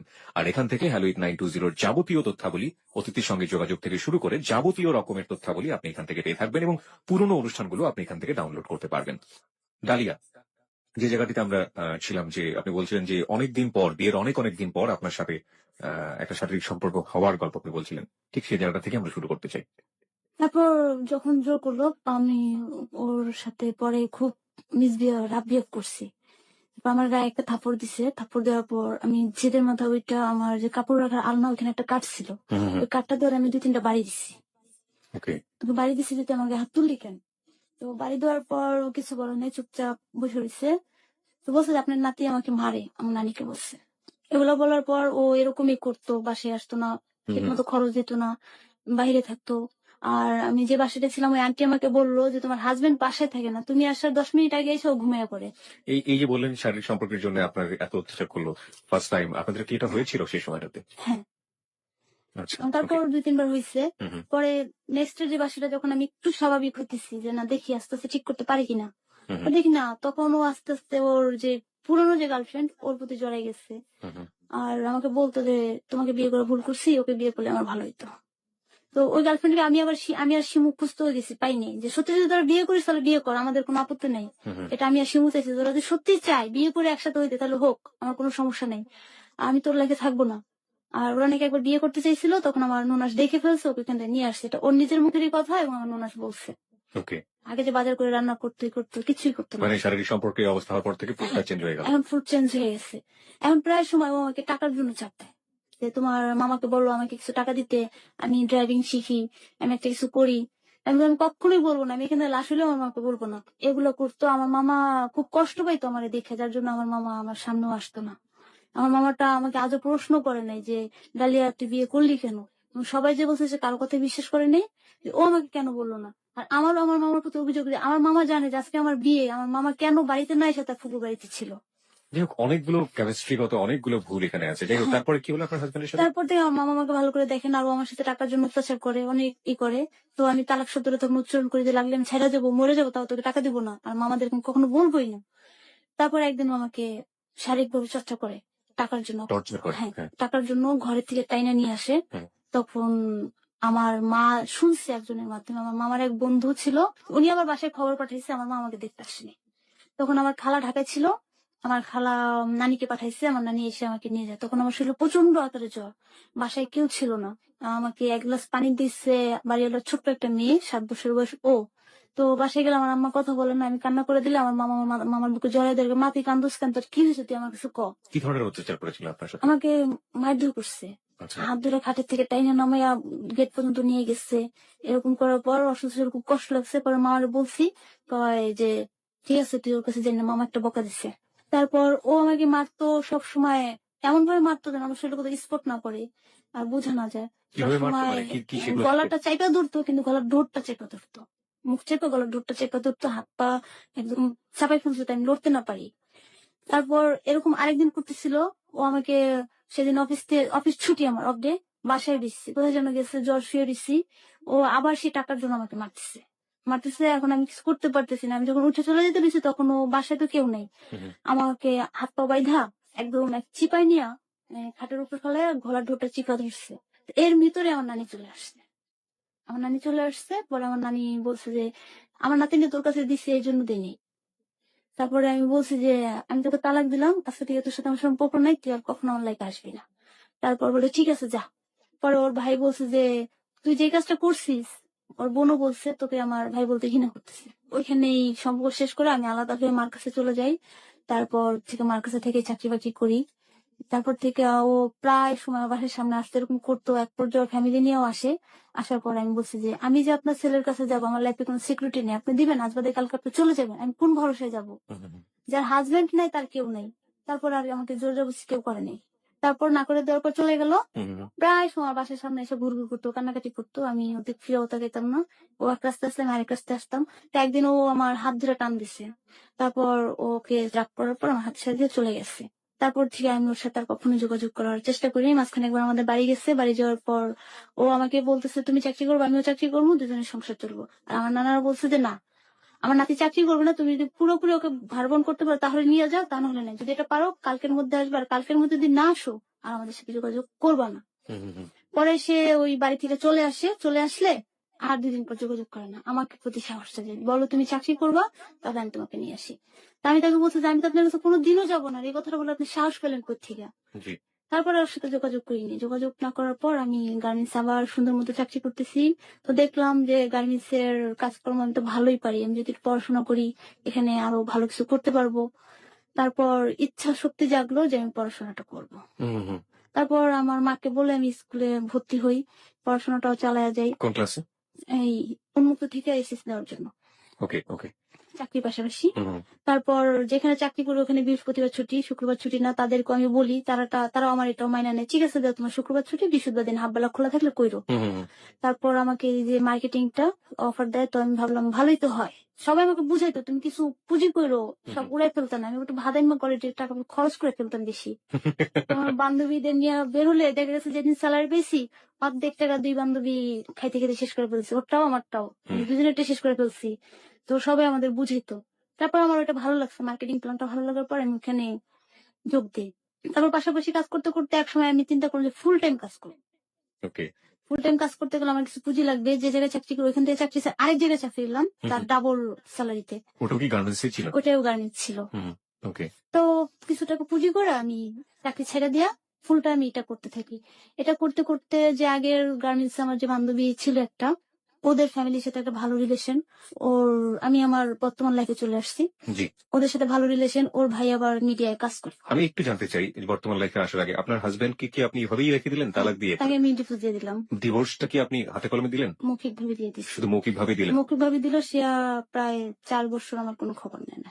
ওকে, যাই হোক আমরা ওই প্রসঙ্গে পরে যাচ্ছি। মানে মৌখিকভাবেই আপনি ডিভোর্সটা দিলেন। হ্যাঁ, এবার আপনি বর্তমান লাইফে আসছেন। ওকে, বলেন। আমার বান্ধবীর ফ্যামিলির সাথে ভালো একটা সম্পর্ক। ওর যে ভাই হুম, হুম, হুম, মিডিয়ায় কাজ করে। কাজ করার পর বলে যে, "তুই একটু উনার সাথে কথা বল।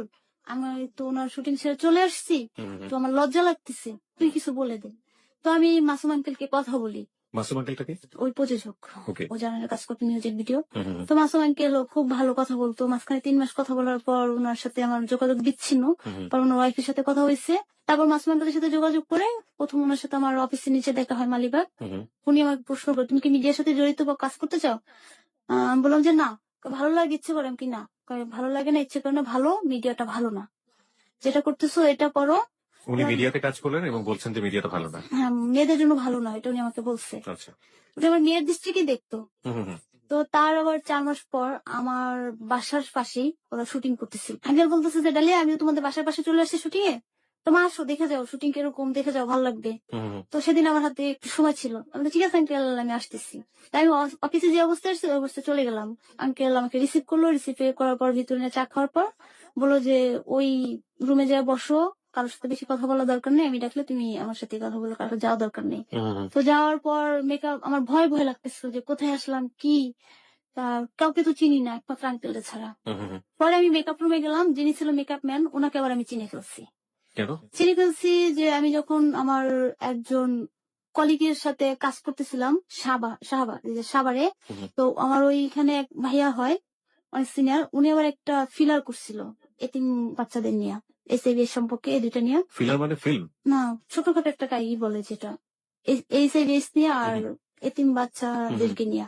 তো তখন আমি আবার ওই মেকআপ ম্যানকে দেখছি। তখন উনার সাথে ওটাকে আমার ফিলার পরিচয়। বলে? হ্যাঁ, ফিলার বলে। ওকে, I'm not used to with that kind of word. যাই হোক, কোন একটা মানে ভিডিও টিডিও কিছু একটা হ্যাঁ, করছিল তো? ভিডিও-টিডিও ওকে, একটা মানে কিছু একটা ওকে। অনুষ্ঠানই তারা করছে। হুম, কিছু হুম, প্রচার করার জন্য বাহিরের দেশে দিবে। হুম, হুম। তখন আমি আবার ওই মেকআপ ম্যানকে দেখছি। ওকে, হ্যাঁ, ওকে। দেখার পর কথা বলছি, উনি আমাকে মেয়ে ডাকছে।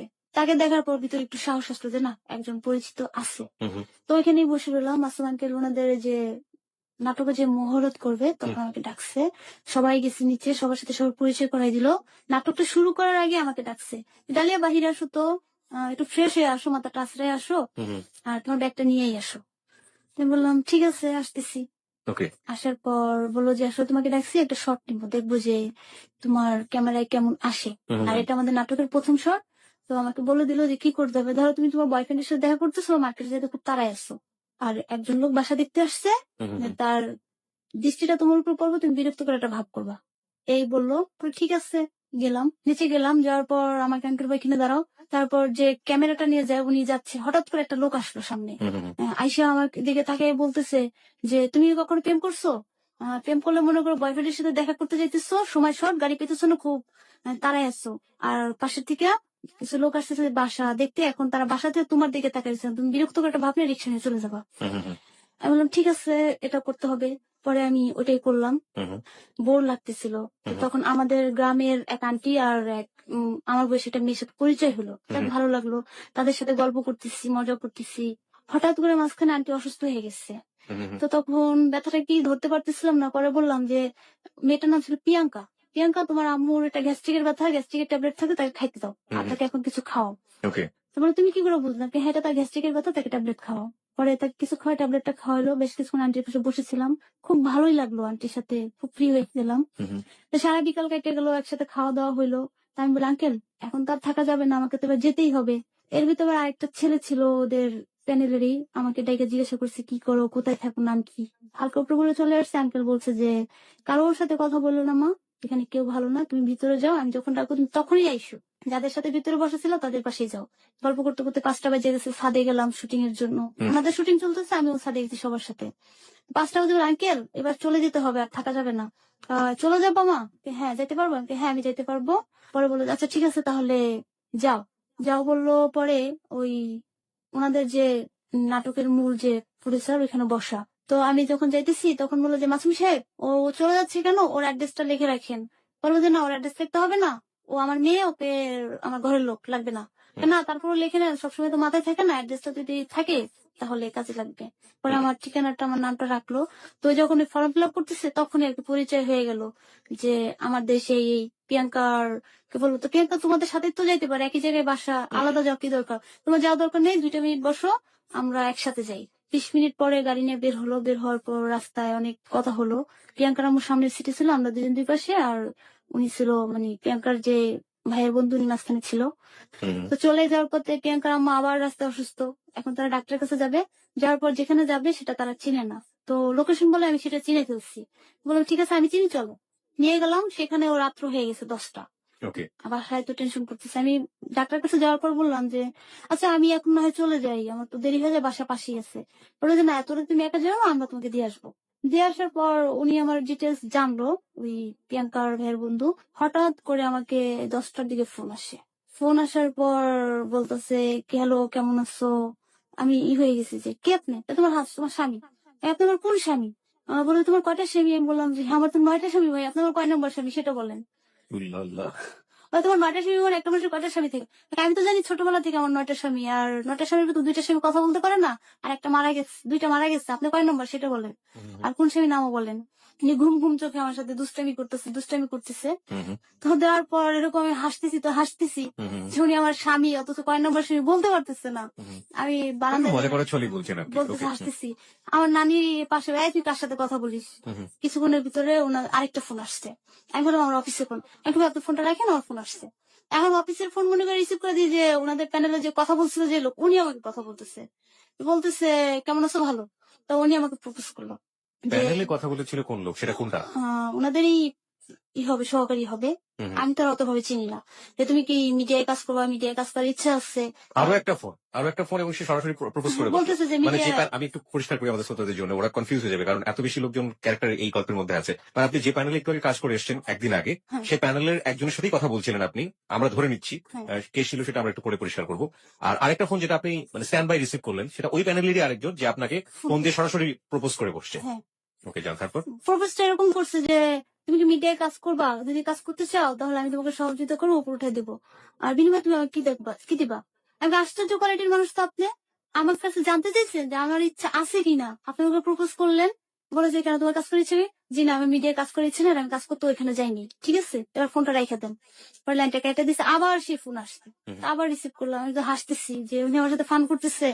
এবার আমি তার টোনটা ধরে ফেলছি, তার তার যে ঘুম ঘুম ভাব ছিল ওটা কেটে দিচ্ছে, ধরছি। হুম, তাই বললাম কি, আপনি কি অমুক ভাই? বলে যে অমুকটা কে? এটা আবার কয় নাম্বার সেমি? আগে ফান ছেড়ে দেন, আপনি কি অমুক?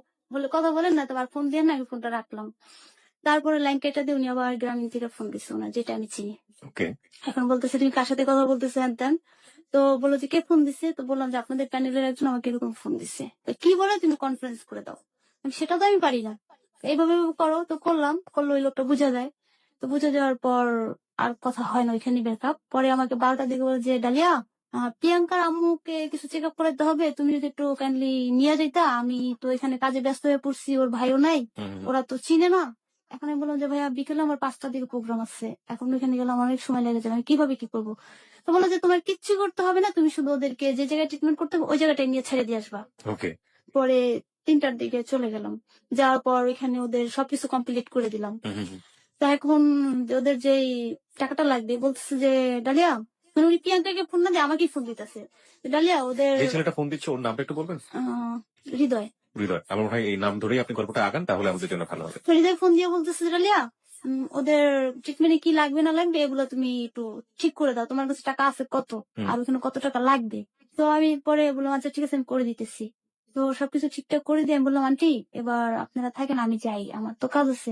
তা আন্টিও আমাকে আসতে দিচ্ছে না, প্রিয়াঙ্কা আসতে দিতেছে না। তো প্রিয়াঙ্কার সাথে গল্প করতে করতে অনেক ফ্রি হয়ে গেছি, প্রিয়াঙ্কা লাইফের কথা আমাকে বললো। হুম, হুম, শুনলাম ওর একটা অ্যাক্সিডেন্টের কথা বলছে, তারপর ওর কথা বলছে যে ওকে হৃদয় ভাই ওকে পছন্দ করে কিন্তু প্রিয়াঙ্কা ওকে পছন্দ করে না, হুম, হুম। কিন্তু এখন দুজনে এমনি ফ্রেন্ডের মধ্যে হালকা পাতলা কথা বলে। তো 5টা বেজে যায়, আবার আমি ফোন দিয়ে ভাই আমি চলে যাই। বলে যে না আর একটু বসো, আমি আসতেছি। হৃদয় ভাই আমার অনুষ্ঠানের সমস্যা হয়ে যাবে, আর এই অনুষ্ঠানটা যদি মিস করি আমার সমস্যা হবে, অফিসের অনেক সমস্যা হয়ে যাবে। বলে যে একটু বসো একটু বসো। তো আমি জানি যে 6টা বাজে অনুষ্ঠান আমার শুরু করতেই হবে, হুম, হুম, 5টায় টাইম দেওয়া। হুম, হুম। তো উনি আসতে আসতে রাত 9টা বাজে ফেলতে, সেদিন আর আমি অনুষ্ঠানে যাইতে পারিনি। আহা। আমার অনুষ্ঠানটা সমস্যা হয়েছে। তো আমার যে সহকারী ছিল উনি সেদিন অনুষ্ঠানটা চালাইয়া নিচ্ছে। তো সেদিন প্রিয়াঙ্কারা চলে যায়, তারপরে নিয়মিত এরকম কথা বলতে থাকি হুম, প্রায় সপ্তাহখানিক ওভার। হঠাৎ একদিন ফোন কইরা সে আমাকে উম, তখন আমরা বন্ধু ফ্রেন্ড হয়ে গেছি, কান্না করতেছে, প্রচন্ড আকারে কান্না করতেছে। হৃদয়। হ্যাঁ, কি হয়েছে আপনি কান্না করতেছেন কেন, কি হয়েছে? কয়, আমি কান্না করতেছি, আমার খুব কষ্ট হইতেছে। কেন কষ্ট হইতেছে? সেটা তো ফোনে বলা যাবে না, সেটা সরাসরি শুনতে হবে। তুমি সরাসরি শুনতে হলে তো আমি এখন আসতে পারবো না, আমি এখন কাজ নিয়ে ব্যস্ত। অনেক কান্না করতেছে, তারপর বললো আচ্ছা ঠিক আছে পরে শুনবো না। পর সেদিন আমার মালিবাগে কাজ থেকে, হুম, হুম। তা আমি বললো যে তা রামপুরে আসো, আমি তো রামপুরে চিনি না, রামপুরে কিভাবে যেতে হয়। তো বললো তোমার অফিসটা কোথায়, আমি বললাম মালিবাগ, তুমি ওইখানেই আসো। মালিবাগ আসলে আমি, ও আমাকে বলে যে রিক্সা নাও, রিক্সা নিয়ে রামপুরা আসো। রামপুরা যায় নামলাম, আমাকে কিন্তু রিসিভ করে বাসায় নিয়ে গেল। বাসায় ওর বিয়াই ছিল, হুম, হুম। টিপু হয়েছিল আর ও ছিল। ঘর দর অগোছালো, আর ওর চোখ মুখ ফুলা হৃদয়ের। ত্রিপুটাকে। টিপুটা ওর বিয়াই, ওকে। বিয়াই ফ্রেন্ড দুইটাই। হুম, হুম। তো ঘরে বসে অনেক কান্না করলো, প্রায় আধা ঘন্টার মতো কান্না করলো। ওদের সামনে। ওদের টিপু ভাই পাশের রুমে ছিল, হুম, হুম। অফিস টু বাসা তো ওদের। তো আপনি এরকম অপরিচিত একজনের বাসায় চলে গেলেন? তখন ওর সাথে আমার বন্ধুত্বটা খুব ভালো হয়েছে, ভালো হয়েছে। ওকে। এই জন্য একটা ওরকম বিশ্বাসও চলে আসছে। হুম, হুম, আমার প্রতি ওর বন্ধুত্ব করার একটাই কারণ ছিল যে প্রিয়াঙ্কাদের প্রতি যে আমার একটা ছিল, এই জন্য হয়তো বা আমার সাথে বন্ধুত্ব করছে। হুম, হুম, হুম। তারপর গেলাম, যাওয়ার পর ওর কথাগুলো শুনলাম, ও কাঁদতেছে কাঁদতেছে। তো এক পর্যায়ে প্রশ্ন করি কান্না হইতেছে কেন, এতদিন ধরে বন্ধুত্ব চলতেছে, কখনো বলেন না, আজকে হঠাৎ কান্না করতেছেন। পরে বললো যে ওর গার্লফ্রেন্ড, ওয়াইফ, হ্যাঁ ওর ওয়াইফ ওকে ছেড়ে চলে গেছে। ওয়াইফ? হ্যাঁ, স্ত্রী? হ্যাঁ, সে বিবাহিত ছিল? হ্যাঁ বিবাহিত ছিল। ওকে। যে ও লাইফ থেকে চলে গেছে, ও ওকে এভাবে বিয়ে করছে, এখন ও আরেকজনের সাথে সম্পর্কে জড়ায় আমাকে ছেড়ে চলে গেছে, ডিভোর্স লেটার পাঠিয়ে দিচ্ছে। ডিভোর্সের কাগজ তো আমি কখনো দেখিনি, সেটা কি? যাক বলছে শুনছি, তো কি হয়েছে, আপনি দিচ্ছেন? বলে যে না আমি তো দিইনি, ও তোমাকে ডিভোর্স দিছে। তো এখন আছে কোথায়? ও আছে কোথায় তাও আমি জানি না। এগুলো বলে কান্নাকাটি করতেছে। হুম। কান্নাকাটি করার পর আমাকে জড়াইয়া ধরে বসে রয়েছে, আমার কোলে মাথা রেখে শুয়ে রয়েছে। তাই দাঁড়ান, আমি দাঁড়ান, দাঁড়ান, বললাম দাঁড়ান, দাঁড়ান, দাঁড়ান। আপনি খুব ফোর্সফুলি এবং খুব দ্রুত যাচ্ছেন। একজন বন্ধুকে, ফিমেল ফ্রেন্ডকে মানে এভাবে জড়ায় ধরে আপনার কোলে মাথা রাখতেছে। ফ্রেন্ডশিপের লেভেলটা আসলে কি ছিল? আহ, আমি বলতেছি না যে না, আপনারা এটা করেন নাই। আমি বলতে চাচ্ছি যে ফ্রেন্ডশিপের লেভেলটা কি ছিল? আরেকটা জিনিস যেটা সেটা হচ্ছে যে ও কি বিবাহিত ছিল সেটা আপনি জানতেন? আগে জানতেন না না, আমি সেদিনই জানলাম, সেদিনই ফার্স্ট ওই জানলেন? মুহূর্তে জানলাম। আপনাকে জড়িয়ে ধরার ব্যাপারটা কি সেদিনই ফার্স্ট ঘটেছে না তার আগে? সেদিনই ফার্স্ট। ও আমি আচমকা? খাটে বসা, হুম, ও হুম, চেয়ারে বসা। হুম। তো চেয়ারের উপরে থেকে আমার পার উপরে মাথা রেখা আমার কোমরটা ধরে ও কান্না করে। আপনি এই সেটা প্রশ্রয় দিলেন? তো অনেক কান্না করতেছি। আপনার কিছু করার ছিল না এরকম না, ব্যাপার? অনেক কান্না করতেছি, হ্যাঁ। আচ্ছা। তো তারপর সব কথা বললো, বলার পর শুনলাম, পরে আমি তাকে সান্ত্বনা দিলাম যে সমস্যা নেই, আপনি যদি ডিভোর্স দেন নাই, তার ভুল বুঝতে পারলে সে চলে আসবে। তো বললো যে ডিভোর্স তো দিয়ে দিছে, ও তো আর আসবে না, ওর তো আমার সাথে যোগাযোগ করে না, ও কোথায় আছে আমি জানি না। হুম, হুম, হুম।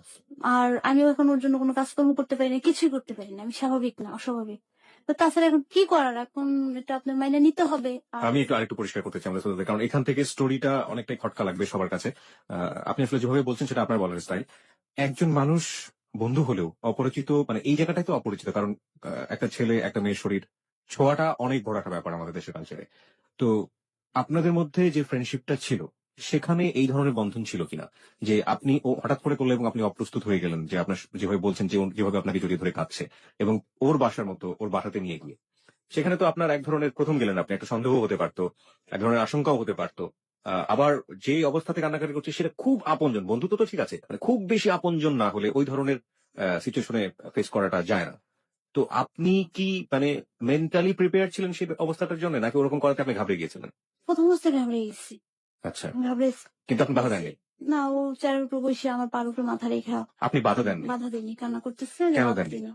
অনেক কান্না করতেছে, অনেক, মানে ওকে। চেয়ার থেকে ভাঙিয়ে পড়ে গেছে গা, হুম। এই অবস্থা। শোনার পর আমি রুম থেকে বের হলাম, বের হওয়ার পর টিপু ভাই আবার আমাকে বললো যে আসলে ডালিয়া, ও না এরকম হয়ে গেছে, কিন্তু কি করা যায় বলো। কতদিন পরে আপনি বাসায় গিয়েছিলেন এই সম্পর্কের? 15 দিন। 15 দিনের মাথায় এত দ্রুত আপনার কোলে মাথা রাখলো, ব্যাপারটা কেমন হয়ে গেল না? ওকে, হোয়াট এভার, যা আসলে হয় তা 15 মিনিটেই হয়। ওকে, যাই হোক, খুব তারপর? তাড়াতাড়ি মানুষের সাথে মিশে যেতে পারে। হোয়াট এভার ইট ইজ, আমরা আসলে কোনো কিছুই জীবনের গল্পে আসলে কোনো কিছুই আমরা ইকুয়েশনে বাঁধতে চাই না। আমরা মনে করি না যে আসলে 15 মাস দরকার একটা সম্পর্ক জন্য, 15 বছরের জন্য। আপনার ক্ষেত্রে যেটা 15 দিনে হয়েছে আমরা সেটাই বিশ্বাস করবো। হ্যাঁ, ঠিক তো আছে। ওইভাবে সম্পর্ক গড়ে ফেলছে। হুম, হুম। তারপরে আমি সেদিন, ও আমার কোলে মাথা রেখে অনেকক্ষণ শুয়েছিল, ওকে সান্ত্বনা দিয়ে আমি চলে আসি। চলে আসার পর তারপর থেকে একটু একটু কথা হয়।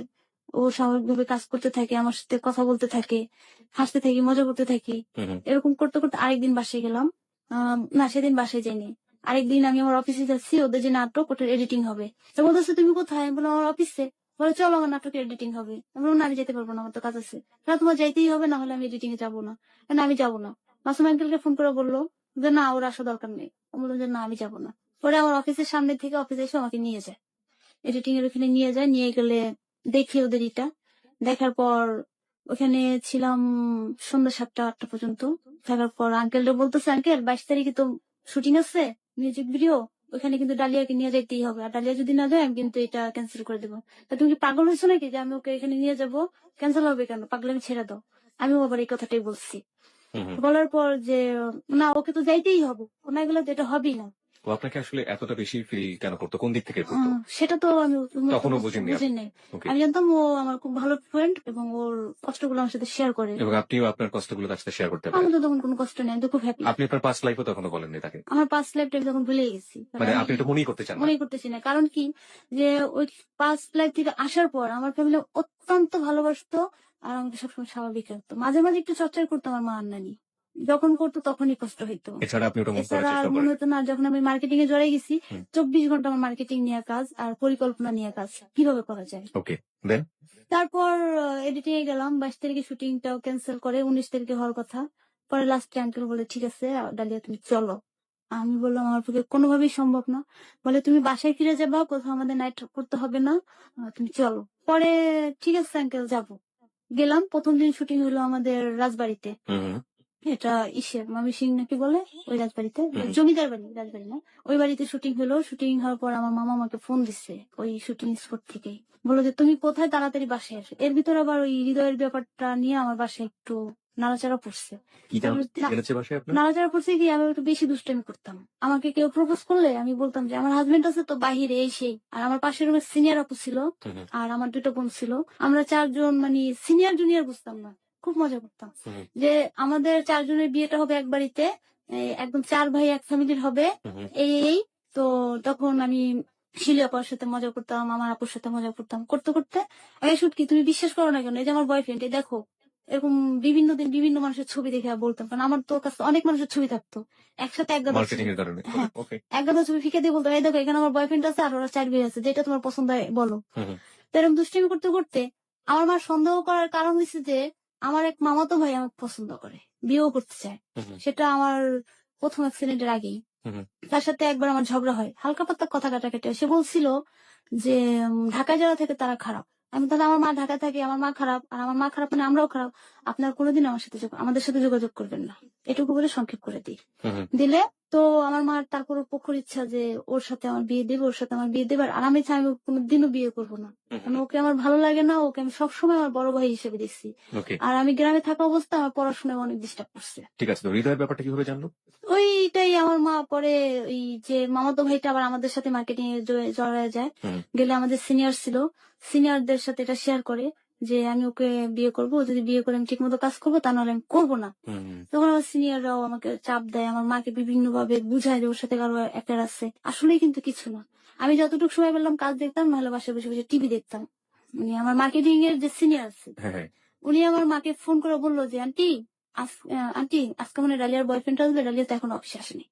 ফোন তখন আমি কন্টিনিউ চালাই না। আমি যদি অফিসে যেতে লেট করি ফোনটা আম্মুকে দিয়ে দিই। হুম, না তুমি যাও, যদি কেউ ফোন করে কথা বললো। হুম, তো সেই ফোন নম্বরে আমার সিনিয়র করছে কি যে পাশের রুমে যেয়া এক আঙ্কেলের নাম্বার দেন, আমার বাবার বয়সী যে আমাকে মেয়ের মতো জানে, হুম। তার ফোন দিয়ে ফোন করে আন্টি আমার আম্মুর সাথে উল্টাপাল্টা কথা বলছে। আমার মতো রাগার আপনার বয়ফ্রেন্ড সেজে? হ্যাঁ বয়ফ্রেন্ড সাথে। ওকে। আমার মা তো পুরবীর সামনে যে ১ ঘন্টা মানে সিনেমা হলের সামনে যে ১ ঘন্টা দাঁড়ায় পূর্ববী রইছে। Cinema hall. হ্যাঁ। ওকে। দাঁড়ায় থাকার পর কই আমার বয়ফ্রেন্ড তো কেন কেউই আসেনি। হুম, তো বা আবার অফিসে যায়, আন্টি আসছে? বলে যে না বাবা আসেনি। বাসায় যেয়ে তো আমার মা আমাকে অনেক রাগ করছে। আমি হাসতেছি, বোকার মতো শুধু হাসতেছি। মা তোমার মাথা ঠিক আছে? মা তোমার মাথা ঠিক আছে? আমার যদি কোনো গেস্ট আসে, আমি কি বাসায় বসে বসে ঘুমাবো? আমি কি টিভি দেখবো? হুম, হুম, বলো আমার তো সামনে পরীক্ষা, আমার পড়া আছে। কিন্তু আমি ঘুমাইতেছি, আমার গেস্ট আছে, আমার চিন্তা নাই? হুম, হুম। তুমি মিথ্যা কথা বলতেছো। এই নাম্বার এই যে পরে আমি দেখলাম, দেখার পর ফোন দিছি। ফোন দেওয়ার পর ওই পাশ থেকে কোনো কথা আসে না। আমি এই পাশ থেকে কিছু কথা বলছি কড়া কড়া কণ্ঠে। পরে দিন অফিসে যাওয়ার পর আঙ্কেল আমাদের ফিরাও তাকায় না। কান্না কান্না ভাব। কোন আঙ্কেল এটা? সিনিয়র? হ্যাঁ সিনিয়র আঙ্কেল যার নাম্বারটা দিয়ে আমার আম্মুকে এভাবে হয়রানিটা করা হয়েছে। তো এটা আঙ্কেল সে কেন করলো আপনার সিনিয়রটা? এটা আমাকে করছে আম্মুর কাছে আমাকে ছোট করার জন্য এবং আমার মামাতো ভাইয়ের সাথে যেন আমি বিয়েতে রাজি হয়ে যে চাপ সৃষ্টি করলে এই জন্য। ওর সাথে মামাতো ভাইয়ের কি সম্পর্ক ছিল ওই সিনিয়রের সাথে? একই সাথে কাজ করতাম। That's why আপনি এই গল্পগুলো এভাবে না বলে গেলে আমাদের স্ক্যাটারলি যেটা হচ্ছে আমাদের শ্রোতারা ব্যাপারগুলো বুঝতে পারবেন অনেক জটিল মনে হবে। ধামধুম করে একটা ক্যারেক্টার ঢুকে যাচ্ছে। আহ, একটু গুছিয়ে বলতে হবে, হ্যাঁ? ওকে, সেজন্য আমাকে প্রশ্ন বেশি করতে হচ্ছে। ঠিক আছে, তো হৃদয়ের ব্যাপারটা নিয়ে সন্দেহ করলো কিভাবে? এটা আমি এখনো পরিষ্কার হয়নি আমার কাছে। হৃদয় ব্যাপারটা নিয়ে সন্দেহ করলো ওই যে আমার মামাতো ভাইকে আমি কেন বিয়ে করতে চাই না। হুম, হুম। আর আমি কি শুধুই ফান করি না কি সত্যি সত্যি। হৃদয়ের ব্যাপারটা কি এর আগে জানতো আপনার পরিবার? কেউ জানতো না। ওকে, ঠিক আছে। শুধু এতটুকু জানে যে আমি যেই ইসে গেছিলাম মাসুম আঙ্কেল ওনার প্যানেল থেকে যে ছিল উনি আমাকে বাসায় পৌঁছে দিয়ে গেছে। তা ধরে নিয়েছে যে ওই ছেলেটার সাথে আপনার কোনো সম্পর্ক হ্যাঁ থাকলে এবার বুঝি সত্যি সত্যি ওর সাথে কারো সম্পর্ক হয়ে গেছে।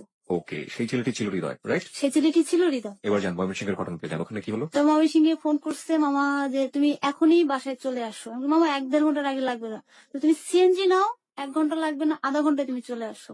পরে বলল, মামা আসা সম্ভব না। আমি দূরে চলে আসি, কাজ নিয়ে ব্যস্ত। মেজো মামা। হুম, হুম, এই বললাম ফার্স্ট মিথ্যা কথা। আমি সবার কাছে যদি মিথ্যা কথা বললে আম্মুর সাথে মিথ্যা কথা বলতাম না। আর অন্যায় করে পরে আম্মুর কাছে বলতাম, মা আমি আজকে এই অন্যায়টা করে ফেলছি। তারপর আর আসি না। সেদিন বাসায় আসতে বাইরে যায় রাত্র ১১টা। হুম, হুম, হুম। এই হলো। আর আমি এমনিতেও বাসায় ১১টার আগে ফিরতে পারি না। মানে আপনার কাজের জন্য? কাজের জন্য একা ফিরি না। আমার সাথে যে কলিগ আছে, হুম, হুম, বেশ কিছু ৪-৫টা মেয়ে আছে, সিনিয়র জুনিয়র। হুম, আমার পাশাপাশি থাকি আরকি। এজন্য আমরা একটু লেট করে ফিরি। হুম, যেহেতু তখন আমি একটু সিনিয়র লেভেলে চলে গেছি। জি, মার্কেটিং একটু সিনিয়র লেভেলে চলে গেছি। হুম, সেদিন আম্মা একটু সন্দেহই করছে যে আজকে নিশ্চয়ই ও অফিসে যায়নি, আজকে ও ওইখানেই গেছে। হুম, এই কথাগুলো স্যার থেকে বলা হয়েছে। সেদিন আমি অফিসের কাজেও গেছি। হুম, হুম। অফিসের কাজ আগেই শেষ করে ফেলছি। তারপর এখানে গেছি, বাসায় আসছি। আসার পর আমার মা আমার দিকে খুব মানে রাগ রাগ চোখে তাকানো, নানিও ঘরে। আপনি কি পরদিন আসলেন নাকি? না সেদিনই চলে আসছি। ওকে, সেদিনই ১১টা বাজে বাসায় চলে আসছি। ওকে, প্রতিদিনের টাইমে। হুম, তো টাইমে চলে আসলে বা আমি ফ্রেশ হয়ে ঘরে যাই। প্রচন্ড ক্ষুধা লাগছে। নানি ভাত দিলে আমার মা ভাতের প্লেটটা নিয়ে যায়। আমাকে তখন আর ভাতটা খাইতে দেয় না। বলে যে ওকে আমার ঘরে ভাত দেওয়া হবে না, ও আমার কথা শুনে না। ও যখন ওর মতো করে চলে ওকে ওর মতো থাকতে দাও। তখন আমার প্রচন্ড কান্না আসছে যে মা মানুষের কথা শুই না আমার প্লেটটা নিয়ে গেল। তো আমি বললাম ঠিক আছে নানি তুমি ভাতটা রেখে দাও আমি খাবো না। তারপর আমি শুয়ে পড়লাম, ফ্লোরেই শুয়ে পড়লাম। গরমের দিন আমার মা খাটে শুয়ে পড়ে। পাশের রুমে আমার মামাতো ভাই, মানে যেই মামাতো ভাইয়ের সাথে আমার বিয়ে হওয়ার কথা ওরই ছোট ভাই আসছে সেদিন। আসার পর আমি অচেতন অবস্থায় শুয়ে রয়েছি মাটিতে। রাত্রে তখন হঠাৎ করে আমার মা উঠছে ঘুম থেকে। উঠার পর বটি নিচ্ছে যে আমাকে আজকে কোবাইয়া মেরে ফেলবে। মাই গড! তো ঘরের লাইটটা জ্বালানো ছিল, দরজাটা একটু খোলা ছিল। তারই ওই মুহূর্তে আমার ওই মামাতো ভাই উঠছে। আমি আর আমার নানি কোনাকুনি হয়ে এসেছিলাম। তো উঠছে যে দেখে ফেলছে, ফুফু ফুফু আপনি এটা কি করতেছেন? না ওরে আজকে আমি মাইরাই ফেলবো, ও কেন এরকম করতেছে। মানে কেন তার কথায় আপনি বিয়ে হ্যাঁ, করতেছেন? তার কথা বিয়ে করতেছি না। মানে ঘুম চোখে তো মার দিকে তাকায় রয়েছে যে মা কি করতেছে এগুলা, আমি কিছু বলতে পারতেছি না। নানিও কিছু বলে না, বটিটা নিয়ে সরাই দিছে, পরে মা শুয়ে পড়ছে। পরের দিন সকালে তো আবার সে প্রতিদিন আমার 6টার ভিতরে অফিসে যাইতে হয়, হুম, তা নাহলে তো আবার আইসে সবাই ফিরে যাবে। আমি সকালে অফিসে যাবো, মা সকালে 5:30 একটা বাসায় নেই। আমি বলছি মায়ের মধ্যে একটা হাঁটতে উঠতে গেছে কোথাও, বা কারো কাছে টাকা পাবে, যেহেতু কাপড়ের ব্যবসা করে। জি। সবাই গার্মেন্টসে চাকরিজীবী, সকালে ছাড়া পাওয়া যায় না। নানি জিজ্ঞেস, নানি মাকো রাতে যে কিছু হয়েছে, আমি ওইটা হুম, ই করি নাই। বলছে মা রাগের মধ্যে শাসন করছে, করতেই পারে, হুম, হুম, সে তো পুরো বিষয়টা আমার কাছে এখনো শুনে নাই। জি। তো নানি বলে তোর মায়ের কোথাও টাকা আনতে গেছে। পাঁচটা দিন নানি একদিন অফিসে গেলাম। তা অফিসের উদ্দেশ্যে আমি গেলাম, অফিস শেষ করে আমাকে আবার সেদিনও শুটিং আছে। হুম, হুম, হুম। তো সেদিন বলছে এফডিসির সামনে আসতে হবে। তো কে? হৃদয়? হ্যাঁ, হৃদয় বলছে, মাসুম আপনি আঙ্কেল কেন বলছে। ও যা বলতেছে আপনি সেটাই শুনতেছেন কেন? ওই মাসুম আঙ্কেলও বলছে যে তখন তো আমরা মানে সম্পর্ক অনেকটা ফ্রি হয়ে গেছি। আচ্ছা। যাওয়ার পর সেদিন গেলাম পুবাইলে আমরা শুটিং এ। হুম। যাওয়ার পর সেদিন ওরা পুরো শুটিংটাই কমপ্লিট করে ফেলে। আমাকে একটু ক্লিয়ার করেন মানে ডালিয়া। সেটা হচ্ছে যে আপনাদের মধ্যে ফ্রেন্ডশিপটা কি এমন ছিল যে আপনারা দুজন দুজনকে ২৪ টা ঘন্টা ফিল করতেন? হ্যাঁ, সেটাই ফিল বলতেছি। করতাম। ২৪ ঘন্টা ফিল করতেন। এটা ছিল না লাভিং কোন রিলেশনশিপ সেই মুহূর্তে। কিন্তু দুজন দুজনকে অনেক, অনেক বেশি ফিল করতেন। ফিল অনেক করতাম। কিছু শেয়ার করতেন। সবসময় দুজন দুজনের কাছাকাছি থাকতেন। কাছাকাছি থাকতাম। এবং যে কারণে হৃদয়ও আপনাকে ফিল করত এবং আপনি ওর কাজে পাশাপাশি থাকতেন। হ্যাঁ, তাই তো ব্যাপারটা? হ্যাঁ, হ্যাঁ, ব্যাপারটা এরকম। ওকে। টু বি অনেস্ট, এই যে আপনাদের দুজনের মধ্যে এরকম একটা সম্পর্ক, জানেন আর না জানেন আগে আপনার একটা ফিজিক্যাল রিলেশন হয়েছে। সো আপনি ফিজিক্যাল রিলেশন সম্পর্কে জ্ঞাত এবং একইভাবে সেও কিন্তু তার জায়গাটা থেকে ফিজিক্যাল রিলেশন সম্পর্কে জ্ঞাত বিকজ তার ওয়াইফ ছিল সে বলেছে। হ্যাঁ। আপনাদের এই ধরনের রিলেশনের মধ্যে, এই ধরনের আন্ডারস্ট্যান্ডিং এর মাধ্যমে যেহেতু আপনি তার বাসায় গিয়েছেন, কোন ধরনের কোন ফিজিক্যাল রিলেশন ছিল? না, তখনও আমাদের কোনো ফিজিক্যাল রিলেশন হয়নি। বা অন্য কোন ধরনের ফিজিক্যাল অ্যাটাচমেন্ট? না, কোন ফিজিক্যাল অ্যাটাচমেন্ট না, আসেনি? কোনো ফিজিক্যাল অ্যাটাচমেন্ট আসে না। ওইও আমাকে জড়ায় ধরে কান্না করছে। এরপরে কি আপনারা হাগ এই করতেন? মানে এরকম জড়িয়ে ছিল। ধরতেন? এরপরে কি না, এরপর তো আর সময় সুযোগ হয়নি। সময় সুযোগ কখনো হয়নি? যাইনি, ফোনে ফোনে কথা কখনো করেছেন এসব? না, ফোনেও এসব কখনো করিনি। ওকে। কি করতেছো? হ্যাঁ, এটাই করতেছি। আচ্ছা ঠিক আছে, এই করো। একটু এইসব পর পরে এগুলো, কি করতেছো? এই, এগুলোই কথা হইতো। জান-ঠান এসব শব্দ যেগুলো না, বলে, এগুলো এইসব হতো না। তবে ও আমাকে কখনো শালি, কখনো বউ। বউ বলতো? বউ বলতো, শালি বলতো। এটা ওই ধরনের রিলেশনের মধ্যেই বলতো। হ্যাঁ, বউ বলে ডাকতো এবং শালী বলে ডাকতো। শালি বলে ডাকতো। ছোট বউ, শালি এগুলো বলতো। ওকে, আপনি কি বলতেন? আমি ওকে হৃদয় ভাই বলতাম। ভাই বলতেন? হ্যাঁ। আচ্ছা, সালাম দিতেন? সালাম দিতাম। ভারী হয়ে যাচ্ছিল রিলেশন এইজন্য এটা বললাম। না, ফোন সালাম ধরে দিতাম। সালাম দিলে হয়তো বা শালী, বউ এসব বলা হ্যাঁ, যাইতো না। হোয়াটএভার ইট ইস। যাই হোক যাই তারপর? হোক। তারপর বললো যে তোমার এফডিসির সামনে যেতে হবে না, তুমি রামপুরা আসো। হুম, হুম, এখান থেকে গাড়ি যাবে। তো আমি রামপুরায় গেলাম। রামপুরা যেয়ে ওদের মানে শুটিং এ যারা যারা ছিল, হুম, হুম, সিঙ্গার টিঙ্গার সবাই ওইখানে একসাথে করে গাড়িতে করে আমরা বললে যেদিন গেছি সেদিন ওদের শুটিংটা পুরো কমপ্লিট করতে হয়েছে। হুম, যে এর ভিতরে যদি ওরা কমপ্লিট না করে ক্যাসেটটা রিলিজ করতে পারবে না, ঈদের টাইম তখন। ওকে। তো সেদিন রাত্র হয়ে যায় অনেক। সেদিন শুটিং এ আমিও ছিলাম। হুম, হুম, থাকার পর হঠাৎ করে বলছে, ডালিয়া আমাদের একটা গানে 3টা মেয়ে দরকার। এখন একই সাইজে পাইতেছি না, কি করা যায়? হুম, হুম, যে মডেলস আর একটু মানে 19-20 আছে। ওকে। তারপর যে সিঙ্গার আমি আর সিঙ্গারের আন্টি, হুম, হুম, তিনজনই এক লেভেলের করে গেছি। হুম, হুম, তো বললো যে এই গানটার সাথে এই তিনজনকে মানাবে। তারপর বললো যে বা ভিতরে যা চেঞ্জ করে তৈরি হয়ে আসো। ওকে। তো তৈরি হয়ে আসি, আসার পর যখন বাহিরে আসি, ওর যে সিঙ্গার ছিল হুম, হুম, ও আবার একটা কথা বলছে যে খুব সুন্দর লাগতেছে। সুন্দর লাগতেছে লাগার পর আরেকটা কথা বলছে যে চলো বিয়ে করি। আমি তখন তার দিকে রাগান্বিত চোখে তাকালাম, আপনি এত বড় সাজা এরকম কথা কেন বললেন? তো এই কথাটা আবার মাসুম আঙ্কেল আর হৃদয় ফলো করছে। হুম, হুম। ফলো করার পর কি বলছে কি বলছে, উনি আমাকে এই কথাটা কেন বললো? আমি ওনাকে রাগ করছি। তারপর ওরাও যে ওকে রাগ করছে। তো ও আবার হাসতে হাসতে বললো যে হৃদয় ভাই আপনি এমন কেন? সুন্দরকে সুন্দর বলছি তো খারাপ কি করছি? আপনি যে মিডিয়া কালচারের কথা বলছেন, সেই মিডিয়া কালচারের সাথে আমি পরিচিত না। বিকজ আমি অনেকদিন ধরে মিডিয়াতে কাজ করি। মিডিয়া আমার প্রফেশন। আপনি যে মিডিয়ার কালচারের কথা বলছেন, সেটার সাথে আমার কেন জানি মনে হচ্ছে যে একটু অন্যরকম। এটা কি মিউজিক ভিডিও তৈরি করার হ্যাঁ, কাজ মূলত? মিউজিক ভিডিও তৈরি করতো। মিউজিক ভিডিও, বিভিন্ন গানের যে মিউজিক ভিডিও গুলো আমরা হ্যাঁ, বিভিন্ন হ্যাঁ, সময় দেখে এগুলো, থাকি, এগুলো। এগুলোর কাজ করতো হ্যাঁ, হ্যাঁ, এবং ওখানে আপনি মডেল হিসেবেও কাজ করেছেন আপনার কথা হ্যাঁ। মতো। জান তারপর? তারপর হৃদয় ওকে রাগ করে মাসুম আঙ্কেল রাগ করে। হুম, রাগ হুম, করার পর হৃদয় আমার দিকে অনেকক্ষণ তাকাই ছিল। পরে বললো যে আচ্ছা ঠিক আছে চলো।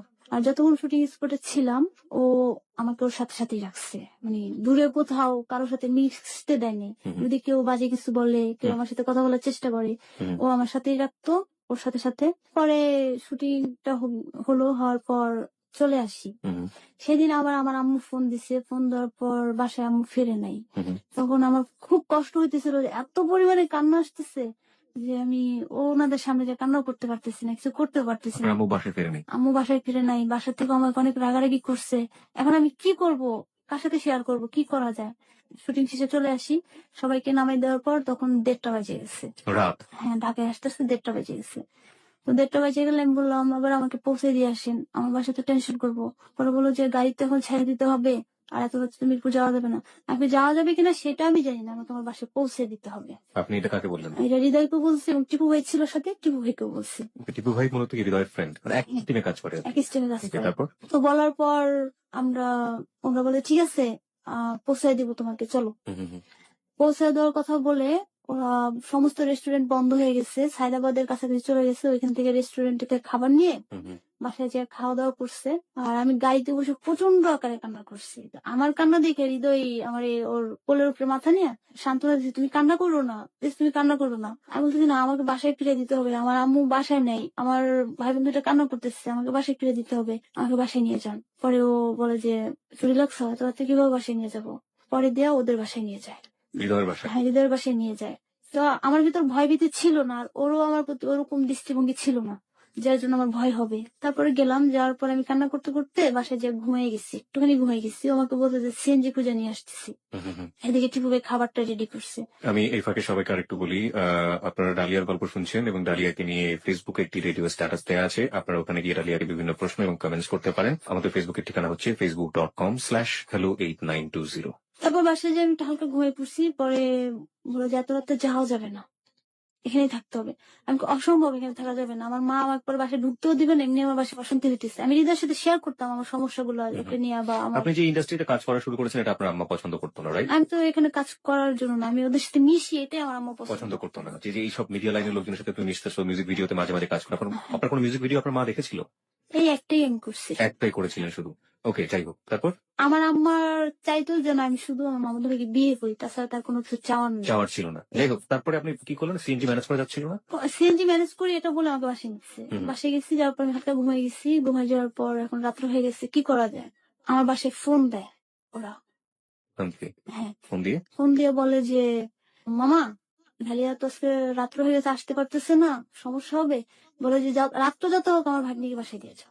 আপনার মামা সেটা বলেন? হ্যাঁ, বলছে আমার ভাগ্নিকে বাসায় দিয়ে যাও। হুম, হুম, বলে সমস্যা নাই, এখানে আমার খালাতো বোন আছে, মানে ওই সিঙ্গারের কথা বলছে হুম, যে আমার খালাতো বোন আছে, আমার খালাতো বোন রেজবি আছে, ওর বাসাও 12 নম্বর, আমার খালাও আছে, ওরাও তো যেতে পারতেছে না, হুম, তোরা একসাথে থাক, কালকে ওদেরকে দিয়ে আসবো নে। পরে এই কথা বলতে বলতে ওরা বলছে যে না মামা, রাতে করে সম্ভব না, সিএনজি পাইতেছি না, যে ওকে দিয়ে আসবো, আমার খালাও তো আছে, খালাতো বোনও আছে, হুম, থাক কালকে সকালে দিয়ে যাবো, মামা কিছু মনে করেন না। তারপর লাইন কেটে দিচ্ছে, কেটে দেওয়ার পর আমি উঠে বলতেছি কই সিএনজি আছে না, বাসা যাবো না। বলতেছে যে এত তো সিএনজি পাই নাই, আর তোমার বাসায় ফোন করে এটা বলছি। পরে আমি বলছি না, আপনি আমার বাসায় ফোন করে এটা কেন বলছেন। বলে যে কি করবো, সিএনজি পাই না, যেহেতু ওর প্রতি বিশ্বাস আছে। হুম। তো বললাম যে মামার ওর খালাতো বোন খালা আছে, সমস্যা নেই, সকালে চলে আসবো। পরে মামা একটু রাগ হয়ে বলছে যে ঠিক আছে সকালে চলে আইসো, যা করতেছো ঠিক না, তোমার আম্মু বাসা নেই। ওকে। এটা বলাটাই স্বাভাবিক। সেদিন বাসায় ছিলাম, হালকা পাতলা খাইয়া আমি বললাম কোথায় শুবো, বলে তুমি ওই রুমে শো, আমরা দুজনে এই দুই পাশে রুমে সেই রুমে শুবো। তো আমি যে ওই রুমে শুয়ে রয়েছি, শুয়ে থাকার পর ঘুমাইয়াও গেছি। তো মাঝরাতে ওই রুমে ঢুকছে, আমি যে রুমে শুয়ে ওই রুমে ঢুকছে। ঢুকার পর আমার পাশে বসে রয়েছে, যাওয়ার পর ফার্স্ট আমার গায়ে টাচ করে। টাচ করার পর আমি লাফ দিয়ে উঠে গেছি যে ও এখানে বসে রয়েছে, এখানে আসছে, কেন আসছে। আবার সে কান্নাকাটি করছে, তখনও আসতে রিলেশন জড়াইতে চাচ্ছিল। তো আমি তোকে অনেকবার বাধা দেই, বাধা দেওয়ার পরও আমার সাথে রিলেশনটা করে ফেলে। Physical relation. হ্যাঁ, করার পর ও আমার হাতে পায়ে ধরে মাপ চায়, মাপ চাওয়ার পর বলে যে আমি সরি, আমি অন্যায় করে ফেলছি, আমি তোমাকে বিয়ে করব, 1 সপ্তাহ কষ্ট নিও না, রাগ করুন। আমি আপনি কান্না আপনি করতেছি। আপনি কি রাজি হয়েছিলেন বিয়ে করার ব্যাপারে? আপনি একটু, আমি বলি, ফিজিক্যাল রিলেশন করে ফেলেছি, ওটা ও বলেছে, করেছে। হ্যাঁ, করার পরে আপনার কষ্টটা দূর করার জন্য বলেছে যে তুমি কোনো কষ্ট নিও না, আমি তোমাকে বিয়ে করে ফেলবো 1 সপ্তাহের মধ্যে। হ্যাঁ, বিয়ের ব্যাপারটা কি আপনার মাথায় আগে কাজ করতো যে আপনি হৃদয়কে বিয়ে করবেন? ওইটা আমার মাথায় কখনই কাজ করতো কাজ যদি না করে থাকে তাহলে সান্ত্বনা দিয়ে আপনার কি কোনো কাজ করেছিল? আপনার মন না। শান্ত হয়েছিল? মন শান্ত হয়নি। আপনি তো ইচ্ছে করলে শাউট করতে পারতেন। ওই পাশের রুমে তো টিপু ছিল। তো আপনি শাউট করেননি কেন? আপনি তো বাধা দিতে পারতেন। ওকে বাধা দিছি, টিপু ভাই ও যা বলতো তাই শুনতো। টিপু টিপু জানতো ব্যাপারটা যে এটা হতে যাচ্ছে? হ্যাঁ, টিপু ওর পাশ থেকে অবশ্যই উঠে আসতো, উনি তো অবশ্যই জানতো। আর পরের দিন তো জানতে পারছে। না, পরের দিনের প্রসঙ্গে আমি পরে আসতে যাই চাই। টিপু ভাইয়ের পাশ থেকে আসছে সে তো আপনি জানতো। গেস করছেন কেন? আপনি একটা বলতেন, শাউট করতেন। আর সেই সময় আপনি যে যে এর কথা বলছেন যে ওখানে একটা মেয়ে ছিল, আদৌ তো ওখানে ছিল না। ছিল কি? আদৌ কেউ ছিল না, আমরা ছিল না। তিনজন ছাড়া কেউ ছিল না। তাহলে আপনি ইচ্ছে করলে শাউট করতে পারতেন। করেও লাভ নাই, অনেক জোরে মিউজিক দিয়ে দিচ্ছে। তারপর টিপু ভাই ওর সঙ্গী ছিল, কারণ এই বিষয়ে উনি আমাকে কোনো হেল্প করতো না। Exactly. That was my point. আপনি যদি শাউটও করতেন তাহলে হয়তোবা আপনি আরো বেশি বিপদে পড়তেন। হ্যাঁ। যাই হোক, তারপর? আর ফ্যামিলি থেকে আমাকে এভাবে অত্যাচার করে, চাপ দেয়, তাও আমি কিছু বলি নাই। তারপরের দিন টিপু ভাই আমাকে আবার ডেকে নিয়ে বলতেছে, ডালিয়া, হৃদয়ের ভিতরে একটা পরিবর্তন আসছে। কিরকম পরিবর্তন? দেখো, আগে কাজকর্ম করতো না, সারাদিন ভরে ঘুমাই থাকতো, কিরকম ধূমপান করতো, মানে অ্যাবনর্মাল হয়ে গেছে। তুমি আসার পর ও স্বাভাবিক হয়ে গেছে, প্লাস কাজকর্ম ও সুন্দর মতো করতেছে, মানে ভালো হয়ে গেছে অনেকটাই। তো ও তোমাকে বিয়ে করতে চায়, আর ও তোমাকে পছন্দ করে, আর ওর ফ্যামিলি তোমার মতো একটা মেয়ে চায়। তো তুমি ওর কাছে থাইকা যাও, তুমি যাইও না। কত সালের ঘটনা এটা? এটা ওই 2010-এর অক্টোবরের ঘটনা। ওকে, তারপর? আমি ওনার কথাগুলো শুনলাম, শোনার পর বললাম ঠিক আছে, দেখি কি করা যায়। আমি আমার বাসায় তারপরে বলি নাই যে হৃদয়ের সাথে আমার রিলেশন বা ওকে আমি চাই, বাবা আমাকে এটা বলছে। আমি আমার বাসায় কখনো বলি নাই, কিন্তু আমার মা ওকে দিয়ে মাইন্ড করতো, সন্দেহটা করতো। তারপর সেদিন তো আমি বাসায় চলে যাই। বাসায় চলে গেলে বাসায় চলে যাওয়ার পরে আপনার সাথে কোনো খারাপ ব্যবহার করে নাই? হ্যাঁ, করছে। কি ছিল? বাসায় কেন আসছি, কি দরকার ছিল আসার? আমি তাদের অবাধ্য হয়ে গেছি, আমার মা হারাই গেছে, তাকে খুঁজে এনে দিতে হবে, এই কথাগুলো বলছে আমাকে। মা আসলে কোথায় ছিল? মা আসলে কোথায় গেছে সে কিছু বলে যায়নি। সে তার যে সেলফোনটা নিছে সেটা অফ করে রাখছে, প্লাস আরেকজনের কাছে দিয়ে দিছে। আপনি কি পরে জানতে পারছিলেন যে বাসায়? হ্যাঁ, আমি ওই নাম্বারটা একাধিকবার ট্রাই করছি, তার নাম্বারটা বন্ধ ছিল। আর অন্য একটা মহিলা ধরে বলতো যে, দেখে এই নাম্বারটা আমি একজনের কাছে কিনে রাখছি, ওনার কাছে টাকা ছিল না, আমার কাছে বিক্রি করে দিচ্ছি। আসলে আদৌ আমি জানতে পারিনি সে কোথায় ছিল। মাঝখানে জানছি যে সে নাকি কবিরাজ দেখাইতে আমাদের এদিকে যাবে, কিন্তু সে নাকি ধ্যানে পড়ে যশোর চলে গেছে। মানে সে যে যশোর কবিরাজ চলে, সে কেন দেখাবে? তার শারীরিক সমস্যা এই জন্য।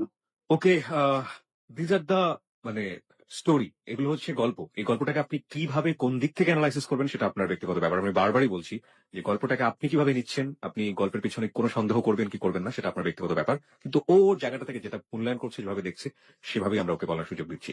ঠিক আছে, তারপরে আপনাকে এ ধরনের সমালোচনা ফেস করতে হলো দেন? তারপর হৃদয়ের সাথে আমি সবকিছু শেয়ার করতাম, আমার প্রবলেম গুলো যা যা হইতো, হুম। আমাকে সান্ত্বনা দিত। পরে ও আম্মুকে খোঁজার জন্য অনেক চেষ্টা করে।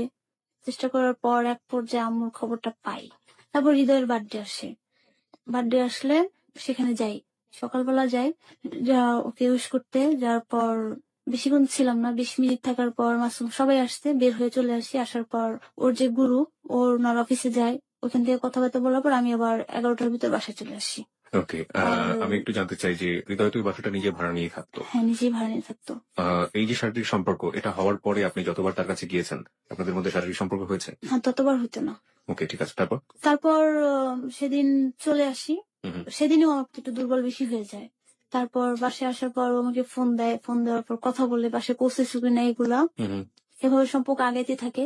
এখন ওরা যে বাসাটায় থাকতো, ওই বাসাটা ছেড়ে দিচ্ছে। এখন ওদের মূল সমস্যা হচ্ছে বউ দরকার বাসার জন্য। ওরা মনে মনে প্ল্যান করে রাখছে যে আমাকে বউ সাজে বাসা নিবে, মানে ব্যাচেলরদেরকে দিচ্ছে না বাসা? দিচ্ছে না বাসা, এই যে সমস্যা। আর আমিও এটা চাই যে ওরা বউ সাজায় রাখবে আমাকে। তো আমি সেদিন মালিবাগে অফিসে কাজ বললো যে, ডালিয়া বাসা পাল্টাবো, বুঝতে করতে পারতেছে, একটু হেল্প করে দেওয়া যায়। সবাই আসছে, আসলে সবাই আসছে। আসার পর আমি গেলাম, ঠিক আছে আমি আসতে পারি, আমাকে এই টাইমের ভিতরে এই টাইমে বাসায় ব্যাক করতে হবে। যে ঠিক আছে আসো। আসলাম, ওদের বাসা সবকিছু বুঝগাছ করলাম। ওর বড় ভাই আসছে, ওর মেজো ভাই আসছে, বাসায় সবাই আছে, কথা বললো। ওর বড় ভাই সম্ভবত সেদিন দেশের বাইরে থেকে আসছে। আসার পর দেখে জিজ্ঞাসা করছে কে এটা, বলছে যে টিপু ভাইয়ের খালাতো বোন। তো রান্না বাড়া করলাম, বড় ভাই চলে গেছে, মেজো ভাই, আমি, টিপু ভাই, হৃদয়, আমরা চারজন একসাথে খাওয়া দাওয়া করলাম। তারপর মেজো ভাই চলে গেছে, সবাই চলে গেছে, আমি একা বাসায়। তখন 3টা বেজে গেছে, 4টা বেজে গেছে, ওরা আসতেছে না। আমি ফোন করে বলছি তাড়াতাড়ি আসেন, আমার যেতে হবে। বলছে হ্যাঁ তুমি বসো, আমরা সিএনজিটা নিয়ে আসতেছি, তারপর তুমি চলে যেও। তারপর ওদের ফোন অফ করে দিচ্ছে, আর লাইনে ঢুকতে পারতেছি না। আমি একা একা বাসায় আসছে রাত্রে 11টায়। তো সেদিনও ওরা আর আমাকে বাসায় আসতে দেয়নি, ওখানেই রেখে দিয়েছে? ওখানেই রেখে দিচ্ছে। আপনার আম্মা তখন বাসায় ছিল? আমার আম্মা সে তখন বাসায় ছিল। সেদিন ঘটনাটা ওরা অন্যরকম করছে, সাজাইছে যে টিপু ভাই আমি তো ডালিয়াকে বিয়েই করবো, তো ওর বাসায় বলে দেন যে ও আমার বউ। এটা ওরা, ডিরেক্টলি? হ্যাঁ। আমি তখন ওদের সামনে ছিলাম না, আমি রুমে বসে বসে আবারও সেই কান্না করতেছি, একই অবস্থা। তো আমার আম্মাকে ফোন করে বলছে, বলে দেওয়ার পর আমার বলতেছে অসম্ভব, এটা আমি আমার মেয়ের মুখ থেকে শুনতে চাই। ওর যত ঘুমায় পড়ছে। তো আমার আম্মা আরো কান্না করতেছে, আমাকে দেয় নেই। আমাকে দেখো আমি কান্না করতেছি, আমি তো ওদের কোনো কথা শুনি নাই। পরের দিন বাসা পাল্টায়, নভেম্বরের 1 তারিখে ওরা বাসা পায়নি। বাসা না পাওয়ার পর খুঁজতে খুঁজতে পাশে একটা বাসা আবার পেয়ে গেছে। আপনি রাতের বেলা থাকলেন ওখানে? হ্যাঁ, ওইখানে ছিলাম। আপনি আপনার মার সাথে কথা বলেননি সে রাতে? সে সাথে আর আমার সাথে আমার কথা বলা হয়নি। আপনি চেষ্টাও করেননি? চেষ্টা করি না, আমি অনেক কান্নাকাটি করতেছিলাম, ওরা আমাকে কথা বলায়নি।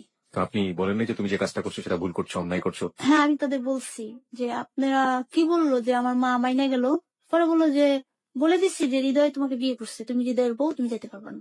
তখন আমি তাদের প্রতি বলছি যে এটা আপনারা কেন করছেন, আমি ওকে কেন বিয়ে করছি বা ওকে আমি বিয়ে করবো কখনো বলছি, এই কাজটা কেন করতে গেছেন, আমার মা কে এই কথা কেন বলছে আমার পারমিশন ছাড়া?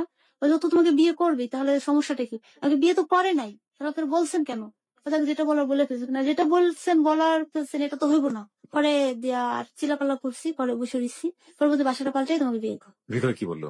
হৃদয় একই কথা, দুজনেরই এক কথা। পরে বাসা পাইলো, বাসা পাওয়ার পর ওই বাসায় বউ ছাড়া তো আর উঠা যাবে না। দাঁড়ান দাঁড়ান দাঁড়ান, আপনি তো তারপরে বাসায় ফিরে গিয়েছেন না? আপনার মা কি করেছিল আপনার সাথে? সেদিন তো বাসায় যাইনি, তার পরের দিন তো গিয়েছেন। পরের দিনও যাইনি। আপনি আসলে কতদিন পরে বাসায় গিয়েছিলেন তার? মানে নভেম্বরের আগের দিন, 1 তারিখ 1 নভেম্বরের আগের দিন ওর বাসায় আসি। হুম হুম। তো সেদিন আমি বাসায় যাইনি। ওকে। তার পরের দিন আমার বাসায় যাওয়ার কথা হুম। সকালে। তো ওরা সকালে উঠে নাস্তা টাস্তা করার পর ওরা বলতেছে যে বাসা একটা পেয়ে গেছি। ওরা ছোট ভাই ফোন দিয়েছে, ভাইয়া তো একটা বাসা পেয়ে গেছি, আচ্ছা ঠিক আছে। হুম। তো ওই বাসায় উঠছি। ওই বাসায় বাড়ির লোকটাকে বললো যে ইনি আমার ওয়াইফ, আর এই আমার বড় ভাই, এই আমরা 3 জন থাকবো। তারপর সন্ধ্যার সময় ঘর গোছানো শেষ, খাওয়া দাওয়া হইলো সবার সাথে। তো এখন তো বাসায় যাবো। তো সেদিন বাসায় যাই সন্ধ্যার সময়। তারপর কি হলো? বাসায় আসি, আসার পর আমার আম্মা আমার সাথে অনেক খারাপ ব্যবহার করে, অনেক বকাঝকা করে, যে অভিশাপ যাকে বলে একটা অভিশাপ দেওয়া শুরু করলো। আপনি নিশ্চয়ই আপনার মার সাথেও অনেক খারাপ বিহেভ করতেন, কারণ এতটা সাহসী তো হওয়া আপনার বয়স থেকে সম্ভব না।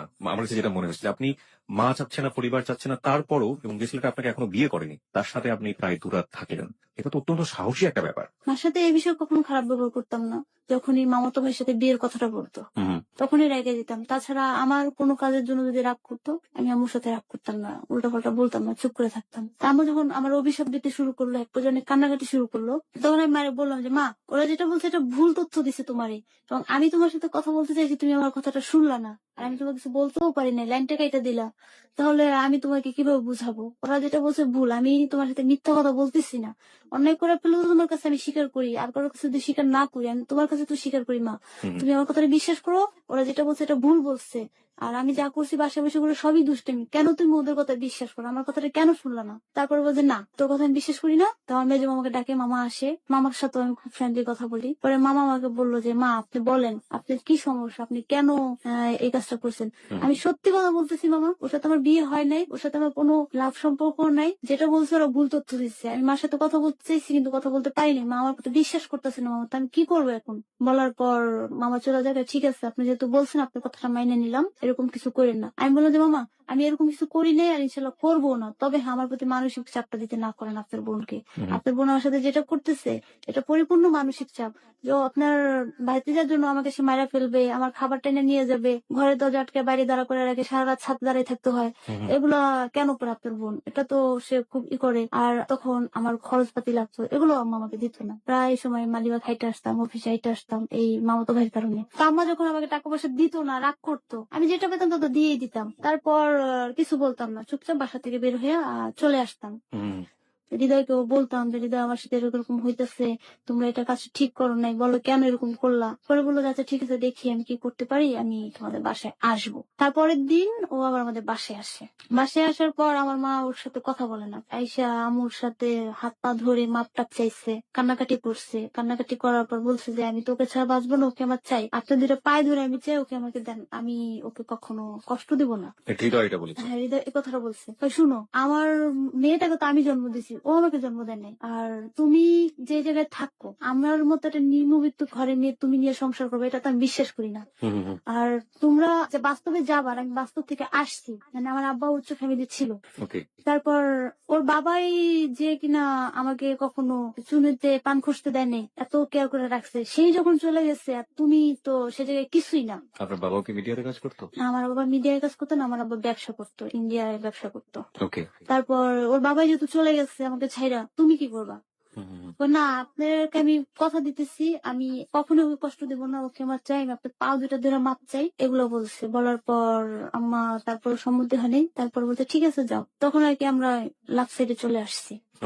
আসার পর ফোনে কথা হয়, ও আমাকে প্রায় রাতে গান শোনাইতো, এসএমএস করতো, অনেক কথা বলতো, কিন্তু ওইভাবে আমি সিরিয়াসলি কখনো যাইনি, নর্মালি রাখতাম। হুম, হুম, হুম। কিন্তু আমার বিশ্বাস ও জুথির কাছে ফিরে যাবে, ওর গার্লফ্রেন্ডের কাছেও ফিরে যাবে আমার সাথে গার্লফ্রেন্ড মানে কি? মানে ওর ওয়াইফ, তখন তো বয়ফ্রেন্ড আছে। বউ বলে না, ডিভোর্স দিয়ে দিছে, এই জন্য বউ বলে না, হুম, যে জুথির কাছে চলে যাবে। আমার বিশ্বাস আছে এটা, আমার সাথে যা করতেছে ফান, বলতেছে যে জুথিকে আমার আর দরকার নেই, ও যদি চলে এসে চলে গেছে, তুমি আমার লাইফে থাকবা। আমি যেসব ফালতু কথা রেখা বাস্তবে ফিরে আসেন, বুঝছেন, বাস্তবটা অনেক কঠিন। ও জানতো যে আমার আগে একটা বিয়ে হয়েছে, হুম, ওকে আমি এটা প্রথম দিনে বলে দিচ্ছি। হুম, আর একদিন বলতেছিল, চাচা ডালে তুমি কি সত্যি আমাকে ভালোবাসো? আমি, কেন? কই কই তুমি আমাকে কখনো শাসন করো না, কখনো বলো না এটা করো সেটা করো, কখনোই তো বলো না। আমি, কেন, এগুলো করা কি খুব দরকার?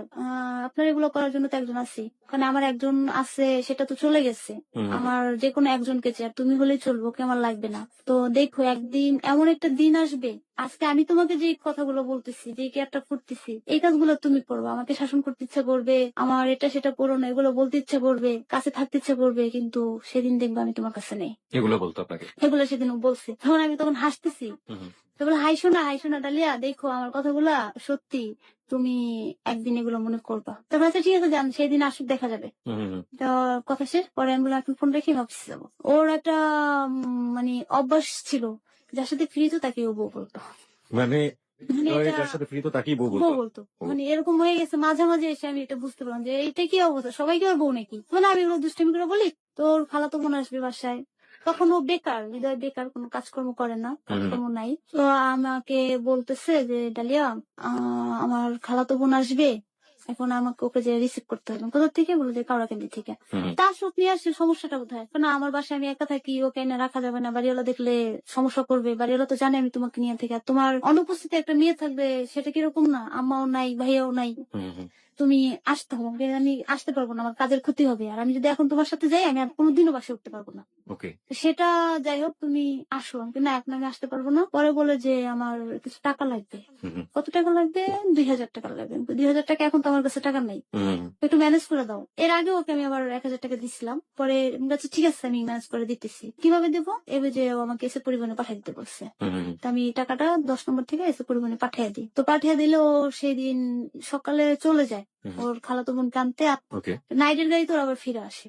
আচ্ছা। তো সারারাত্রি আমার সাথে ফোনে কথা বলতে বলতে গেছে। তারপরে বললো যে সকালবেলা তুমি আইসো। তো খালাতো বোন আসছে, পর বাসায় গেছি, যাওয়ার পর বাসা থেকে আমি আবার নাস্তাও নিয়ে গেছি। হুম, হুম। আর ওর সাথে রিলেশন গভীর হওয়ার পর আমি সবসময় বাসা থেকে নাস্তাটা বানাই সকাল ৭টার ভিতরে ওর বাসায় নিয়ে আসতাম মিরপুর থেকে। প্রায় দিনই? হ্যাঁ, প্রায় দিনেই ও খাইতে চাইলে আমি আমার অফিস কাজ শেষ করে ৭টার ভিতরে যেভাবে হোক নাস্তাটা তৈরি করে আমি রামপুর আইনে ওকে দিয়ে যেতাম। হুম, হুম, সেদিন আসি, নাস্তা বানাই নিয়ে আসি, আনার পর খাওয়া দাওয়া করে তারপর আমি এবার বলি এবার আমি চলে যাই। তো সিনিকদা, ওর খালাতো বোনের নাম, সিনিকদার সাথে কথা হলো, ওর সাথে কথা হলো, অনেক গল্প গুজব করলাম, অনেকটা ফ্রি হয়ে গেলাম। এখন সিনিকদার আমাকে বলতেছে যে লেপু তুমি যাইও না। আমি বললাম, না সিনিকদা, আমি থাকতে পারবো না, আমার অনেক কাজ আছে। বলে যে না, তুমি থাকো, আমি এখানে একা একা থাকবো না, আমার ভয় করতেছে। আমি, কিসের ভয়? তুমি তোমার ভাইয়ের বাসায় আসছো, আর আমি এখানে থাকতে পারবো না, আমার বাসায় যেতে হবে। আর হৃদয় বলতেছে যে না, তুমি এখানে থাকো, যাইও না। আমি, শোনেন, আমি যদি এখানে থাকি তাহলে আজকে আমার বাসা থেকে শেষ আসা, আজকের পর কোনোদিন আমি আমার বাসায় উঠতে পারবো না। বলো যে না, তোমার বাসায় উঠতেও হবে না। আমি, উঠতে হবে না এটা তো মুখে বললে আর হবে না, আমার ফ্যামিলিতে আমি অনেক কষ্ট করে আসি, আর আমি আসতে পারবো না। হুম, হুম, হুম। পরে বলে যে না, তুমি যেতে পারবে না। পরে ওরা দুজন অনেক জোর জবরদস্তি করলো, করার পর আম্মুরে বলছি, আম্মু তো তখন যেন আমাদের বিয়ে হয়ে গেছে। তারপর থাকি ১৫ দিন ওর বাসায়। টানা ১৫ দিন? ১৫ দিন মাঝে মধ্যে একটু বাসায় আসতাম, আসার পর একদিন বলে দিচ্ছি যে ওকে আমি একেবারে নিয়ে আসছি, এটা আমার আম্মুকে বলে দেয়। মানে কি আপনার মাকে তখন আপনি বললেন যে আপনারা বিয়ে করে ফেলছেন? হ্যাঁ, ও বলছে বিয়ে করে ফেলছেন, কিন্তু ও আগে বিয়ে করে করে না। তারপর চাকরি বাকরি নাই, বলতেছে দেখো আমার হাত খাট টাকা পয়সা নাই, চাকরি বাকরি নাই, টানাটানি অবস্থা, একটা কিছু করতে গেলে তার এইভাবে করা যায় না। তো আমি ওর সমস্যাগুলো সামনের সাথে থেকে দেখতেছি, তো এই জন্য কিছু বলি না। আর আমি টুকটাক মার্কেটিং এ যতটুকু করি কাজ করি, এর ভিতর আমার মার্কেটিং এর যতগুলো ফোন আসতো ওগুলা সহ্য করতো না। একটা একটা একটা করে সবগুলো মানে কাট করে দিল। কারোর সাথে এখন আর কথা হয় না, কাজও করা হয় না। হুম, হুম, হুম। তারপরেও মার সাথে যোগাযোগ রাখি, হালকা পাতলা কাজ করি যতটুকু সম্ভব। জি। এরকম করে ভালোই চলতেছিলাম, মানে নুন আনতে পান্তা ফুরায় অবস্থা হলো, আমরা খুব ভালোই ছিলাম, অনেক সুন্দরভাবে জীবন কাটতেছিল, প্রত্যেকটা মুহূর্তে ভালো ছিলাম। ও বাসায় থাকতো, সারাদিন বাইরে যেত না, কাজকর্ম যা ছিল ফোনে ফোনে করতো, করার পর আমিও সারাদিন বাসায় থাকতাম, মোবাইলে আমার কাজকর্ম খবর নিতাম, যদি কিছু করা লাগতো ওগুলো করে দিতাম। তারপর ১৫ দিন পর সিনিকদা চলে যাবে, সিনিকদাকে গাড়িতে উঠে দিয়ে আসতে আমি যাই। স্নিগ্ধার বয়স কত ছিল? সিনিকদার বয়স তখনই ছিল ২২, ২২, ২২। ২২ বছরের একটা মেয়েকে নিয়ে খালাতো বোন সে সে একই বাসায় থাকছে, আপনার কোনো সন্দেহ হতো না? হ্যাঁ, না ওরকম কোনো সম্পর্ক ওদের ভিতর নাই। ও কি বিবাহিত ছিল? সিনিকদা বিবাহিত না, কেন এসেছিল এখানে? বাসা থেকে রাগ করে আসছে। ওকে, দেন? তারপর অনেক মজা করতাম, এর ভিতরে ওর ওয়াইফ জুথির সাথেও বেশ কিছু কথা হইছে, হৃদয়ের সাথে কথা হইতো, প্রায় কথা হইতো। এগুলো আপনার সাথে শেয়ার করতো? হ্যাঁ, আমার সামনেই কথা বলতো। কি বলতো? কেমন কথা, কেমন আছো, কি করতেছো, ভালো আছো কিনা, এসব, পড়াশোনা কেমন চলতেছে। আপনি বাধা দিতেন না? তেমন কথা বলতো না, মাঝে মাঝে বলতাম, আবার বলতো যে থাক, সমস্যা নেই। আপনার মার্কেটিং এর ক্লায়েন্টদেরকে সে সহ্য করতে পারতেছে না, না, আবার সে পুরনো অতীতের খোঁজ খবর সে নিচ্ছে, নিচ্ছে, আপনি সেটা সহ্য করতেন? আমাকে সহ্য করতে হইতো। কেন আপনাকে সহ্য করতে হবে? আপনি তাকে বিয়েও করেননি এখন পর্যন্ত। আমি হালকা কথা বলতাম, বললে সে ওই হয়ে যেত, কান্নাকাটি করতো, নিজের প্রতি নিজে অত্যাচার করতো। তা বলতো যে ঠিক আছে, আস্তে আস্তে স্বাভাবিক হয়ে যাবে। মাঝে মাঝে নিজে ওকে অ্যাভয়েড করতো, এজন্য কিছু বলতাম না, যে থাক। পরে একদিন রাত্রে বলতেছে যে তুমি আমার কাছে আসবো না, ফোন দাও কেন, আমি তো বিয়ে করছি। তো তুমি তাই নাকি, তোমার বউ কোথায়? তো সিনিক দাকে দিচ্ছে। তো সিনিক দাকে জুথি বললো যে ভালো করে দেখো, ওর খেয়াল রেখো, ওর যেন কষ্ট হয় না, এসব কথা জুথি সিনিক দাকে বলছে। পরে বললো যে ঠিক আছে, তুমি তো পাশে নাই, তাই তোমার এটা খবর নেওয়ার দরকার নাই, আমারটা আমি কিভাবে করবো সেটা আমি বুঝে নেবো। তারপর জুথি ফোনটা কেটে দিছে। জুথি কি করতো? জুথি তো বিয়ে করে ফেলেছে ওখানে গিয়ে। জুথি বিয়ে করে নাই, জুথি এমনি পড়াশোনা করতো। ডিভোর্স দিয়ে দিয়েছে ওকে? ডিভোর্স দিয়েছে। কেন দিয়েছে সে খবরটা আপনি নেননি কখনো? হ্যাঁ, জানার চেষ্টা সেটা কি ছিল জানি, কারণটা? এটা তো ওদের পার্সোনাল লাইফ, বলাটা ঠিক হবে কিনা তারপরও। Why not? আপনি আপনার জায়গা থেকে যেটা বলছেন সেটা আপনার পার্সোনাল লাইফের সাথেও জড়িত। জুথি হৃদয়ের জীবনে আসছে, সেটা হচ্ছে গিয়ে যে জুথির যে আগের বয়ফ্রেন্ড ছিল, তার সাথে রিলেশন হাজবেন্ড ওয়াইফের মধ্যে ছিল।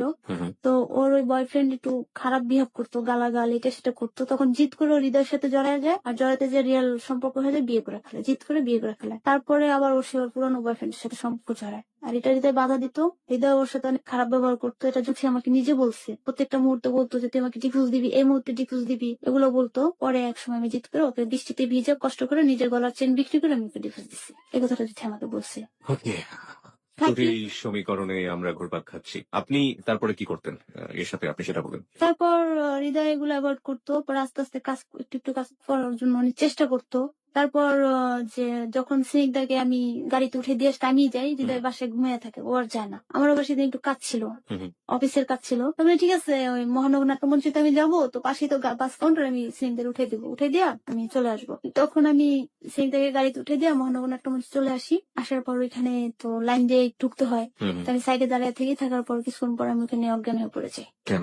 শারীরিক দুর্বল ছিল অনেক। ওকে। তো শরীর দুর্বল থাকা অবস্থায় পড়ে গেলে আমার সাথে আপনজন কেউই ছিল না, আর আমার যারা কলিগ ছিল সবাই ওইখানে আছে, কিন্তু সবাই একটু দূরে দূরে।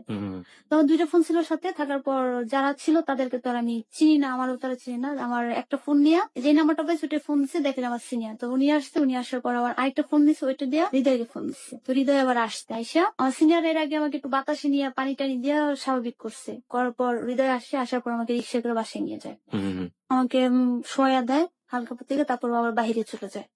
চলে গেলে আস্তে আস্তে রাত্র প্রায় 9টা-10টা বেজে যায়। আসার পর ওর এক পরিচিত ডাক্তার, যে প্রশিক্ষণপ্রাপ্ত ডাক্তার, ওনাকে ডাকে, উনি কিছু ওষুধ দেয়, বলে যে শারীরিক দুর্বলতা একটু বেশি, খাওয়া দাওয়া ঠিক মতো করে না, আর জন্ডিস হয়েছে ওনার, ট্রিটমেন্ট করতে হবে, আর যদি পারেন এই মুহূর্তে একটা স্যালাইন দেন। তারপর আরেকজন ডাক্তার বলে যে ওনাকে এই মুহূর্তে স্যালাইন দিলে ভালো হবে না, ওনার শরীর অতিরিক্ত খারাপ হয়ে গেছে, আমার মানে বমি হইতো, খাইতে পারতাম না, মাথা ঘুরাইতো। তা বলতে তোমার বাচ্চা কনসেপ্ট করছে কিনা। তাই আমি বললাম তা হইলে হইতে পারে, কারণ তখন আমার সন্দেহ হয়ে গেছে। পরে টেস্ট করে দিয়ে যে হ্যাঁ, মানে আপনি কনসিভ করেছেন। কনসেপ্ট করছে। করার পর ও আমাকে বলতেছে এটা রাখা যাবে না। কেন রাখা যাবে না? বলে যে আমরা তো বিয়ে করি না, এই বাচ্চাটা তো অবৈধ, আর বিয়ে ছাড়া আমি বাচ্চা নেব না। তাই বলছে বিয়ে করে ফেলি, সমস্যা কোথায়? না, তারপর আমি বিয়ে করলাম, এটা এখন রাখবো, আমি বিয়ে করেই বাচ্চা নেবো। তারপরে এটা নিয়ে কথা দাঁড়ান, দাঁড়ান, কাটাকাটি আমি হয়। একটু জানতে চাই, আপনারা দুজনেই তো মোটামুটি ম্যাচিউর ছিলেন, ও তো অনেক ম্যাচিউর ছিল। আপনারা যেহেতু শারীরিক সম্পর্কে জড়িয়ে গেছেন, আপনারা কি এমন কোনো সতর্ক ছিলেন না যে বাচ্চাটা যাতে না আসে?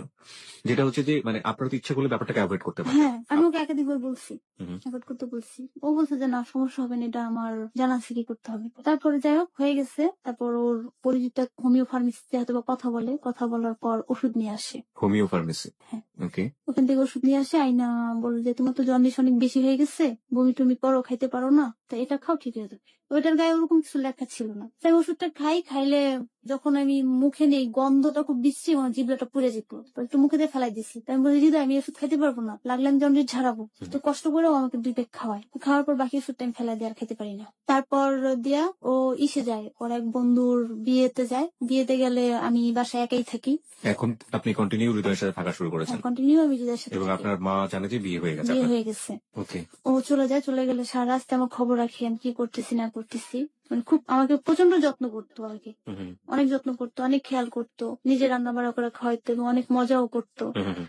তারপর গেল, যাওয়ার পর বিয়ে বাড়িতে রাত্রে কথা বলছে, বললো যে বাবু তুমি সাবধানে শুয়ে থেকো, ঠান্ডা লাগাইও না, জ্বর আসছে যেহেতু কিছু খাইও, আর যদি ভয় লাগে তাহলে আমাকে ফোন দিও। পরে ও আবার আসে, 2 দিন পরে আসে ঢাকায়। এর ভিতরে এমন কোনো দিন নাই, রাত নাই যে ও আমার হাত দুইটা ধরে, পা দুইটা ধরে কান্না করে নাই যে ডালিয়া তুমি আমাকে ছেড়ে যাই না, তুমি যদি চলে যাও আমি একা হয়ে যাবো, আর তখন আমার মরা ছাড়া কোনো উপায় নেই। সবসময় বলছে। সবসময় এই কথাগুলো বলতে এবং খুব কান্না করতো। তুমি নিজেই দেখতেছো এখন আমার পাশে কেউ নেই, আমি একদম একা, একমাত্র তুমি ছাড়া সবাই চলে গেছে। তারপর আয়েশা বলতেছে যে "আরে, আমি তোমার চিকিৎসা করতে পারতেছি না, আমার কাছে টাকা নেই, তুমি কি আমার কাছে ছেড়ে চলে যাবা? আর যদি তোমার মার কাছে যাও, আমাকে আমার কাছে আর আসবা না? আগে আমার কাছে আর যাবো কেন, আসছি যখন, চিকিৎসা করতে না পারলে আর কি করার আছে, ভালো হলে এমনি হবো, আর যতটুকু সামর্থ্য আছে সেটা তুমি করতেছো, আমি আমার আম্মুর কাছে যাবো না। মারে বলে যে ফোন করে বলে দিছি আম্মুকে আসতে, আমাকে কেন বলছো আমি যাবো না? পরে বলে যে ঠিক আছে আম্মু আসতেছে, আর আমি আর না, আমি গুলশান যাচ্ছি, আমি না আসা পর্যন্ত তুমি বাইরের সাথে বাড়ি যাবে। আমি বলি, ঠিক আছে। তো আমি বসে রয়েছি, ও আসে না, ও আসে না, আমার ইচ্ছা যে আমি যাবো না। পরে ও আম্মুকে ফোন করে দিয়েছে, আর আম্মু ওকে নিয়ে যান, আমার আসতে অনেক রাত্র হবে।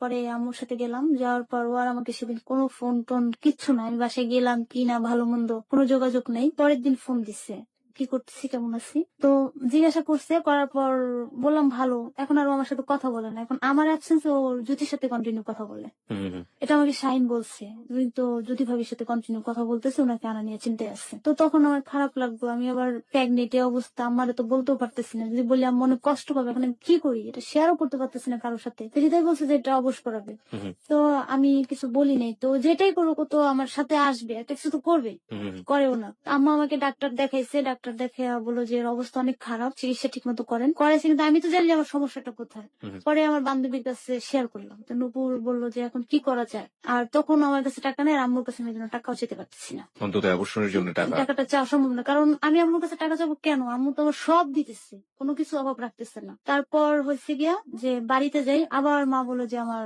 বাতাস লাগছে, কবিরাজি চিকিৎসা। নাও ভাই, এবার হাতি খাও। না এবার হাতি, এবার সিরিয়াসলি হাতি লাগবে।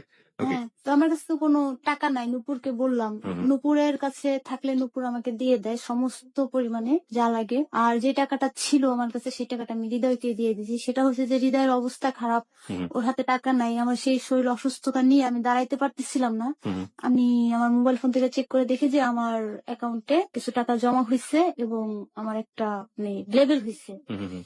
তো সেখানে 6,000 টাকা জমা হয়েছে।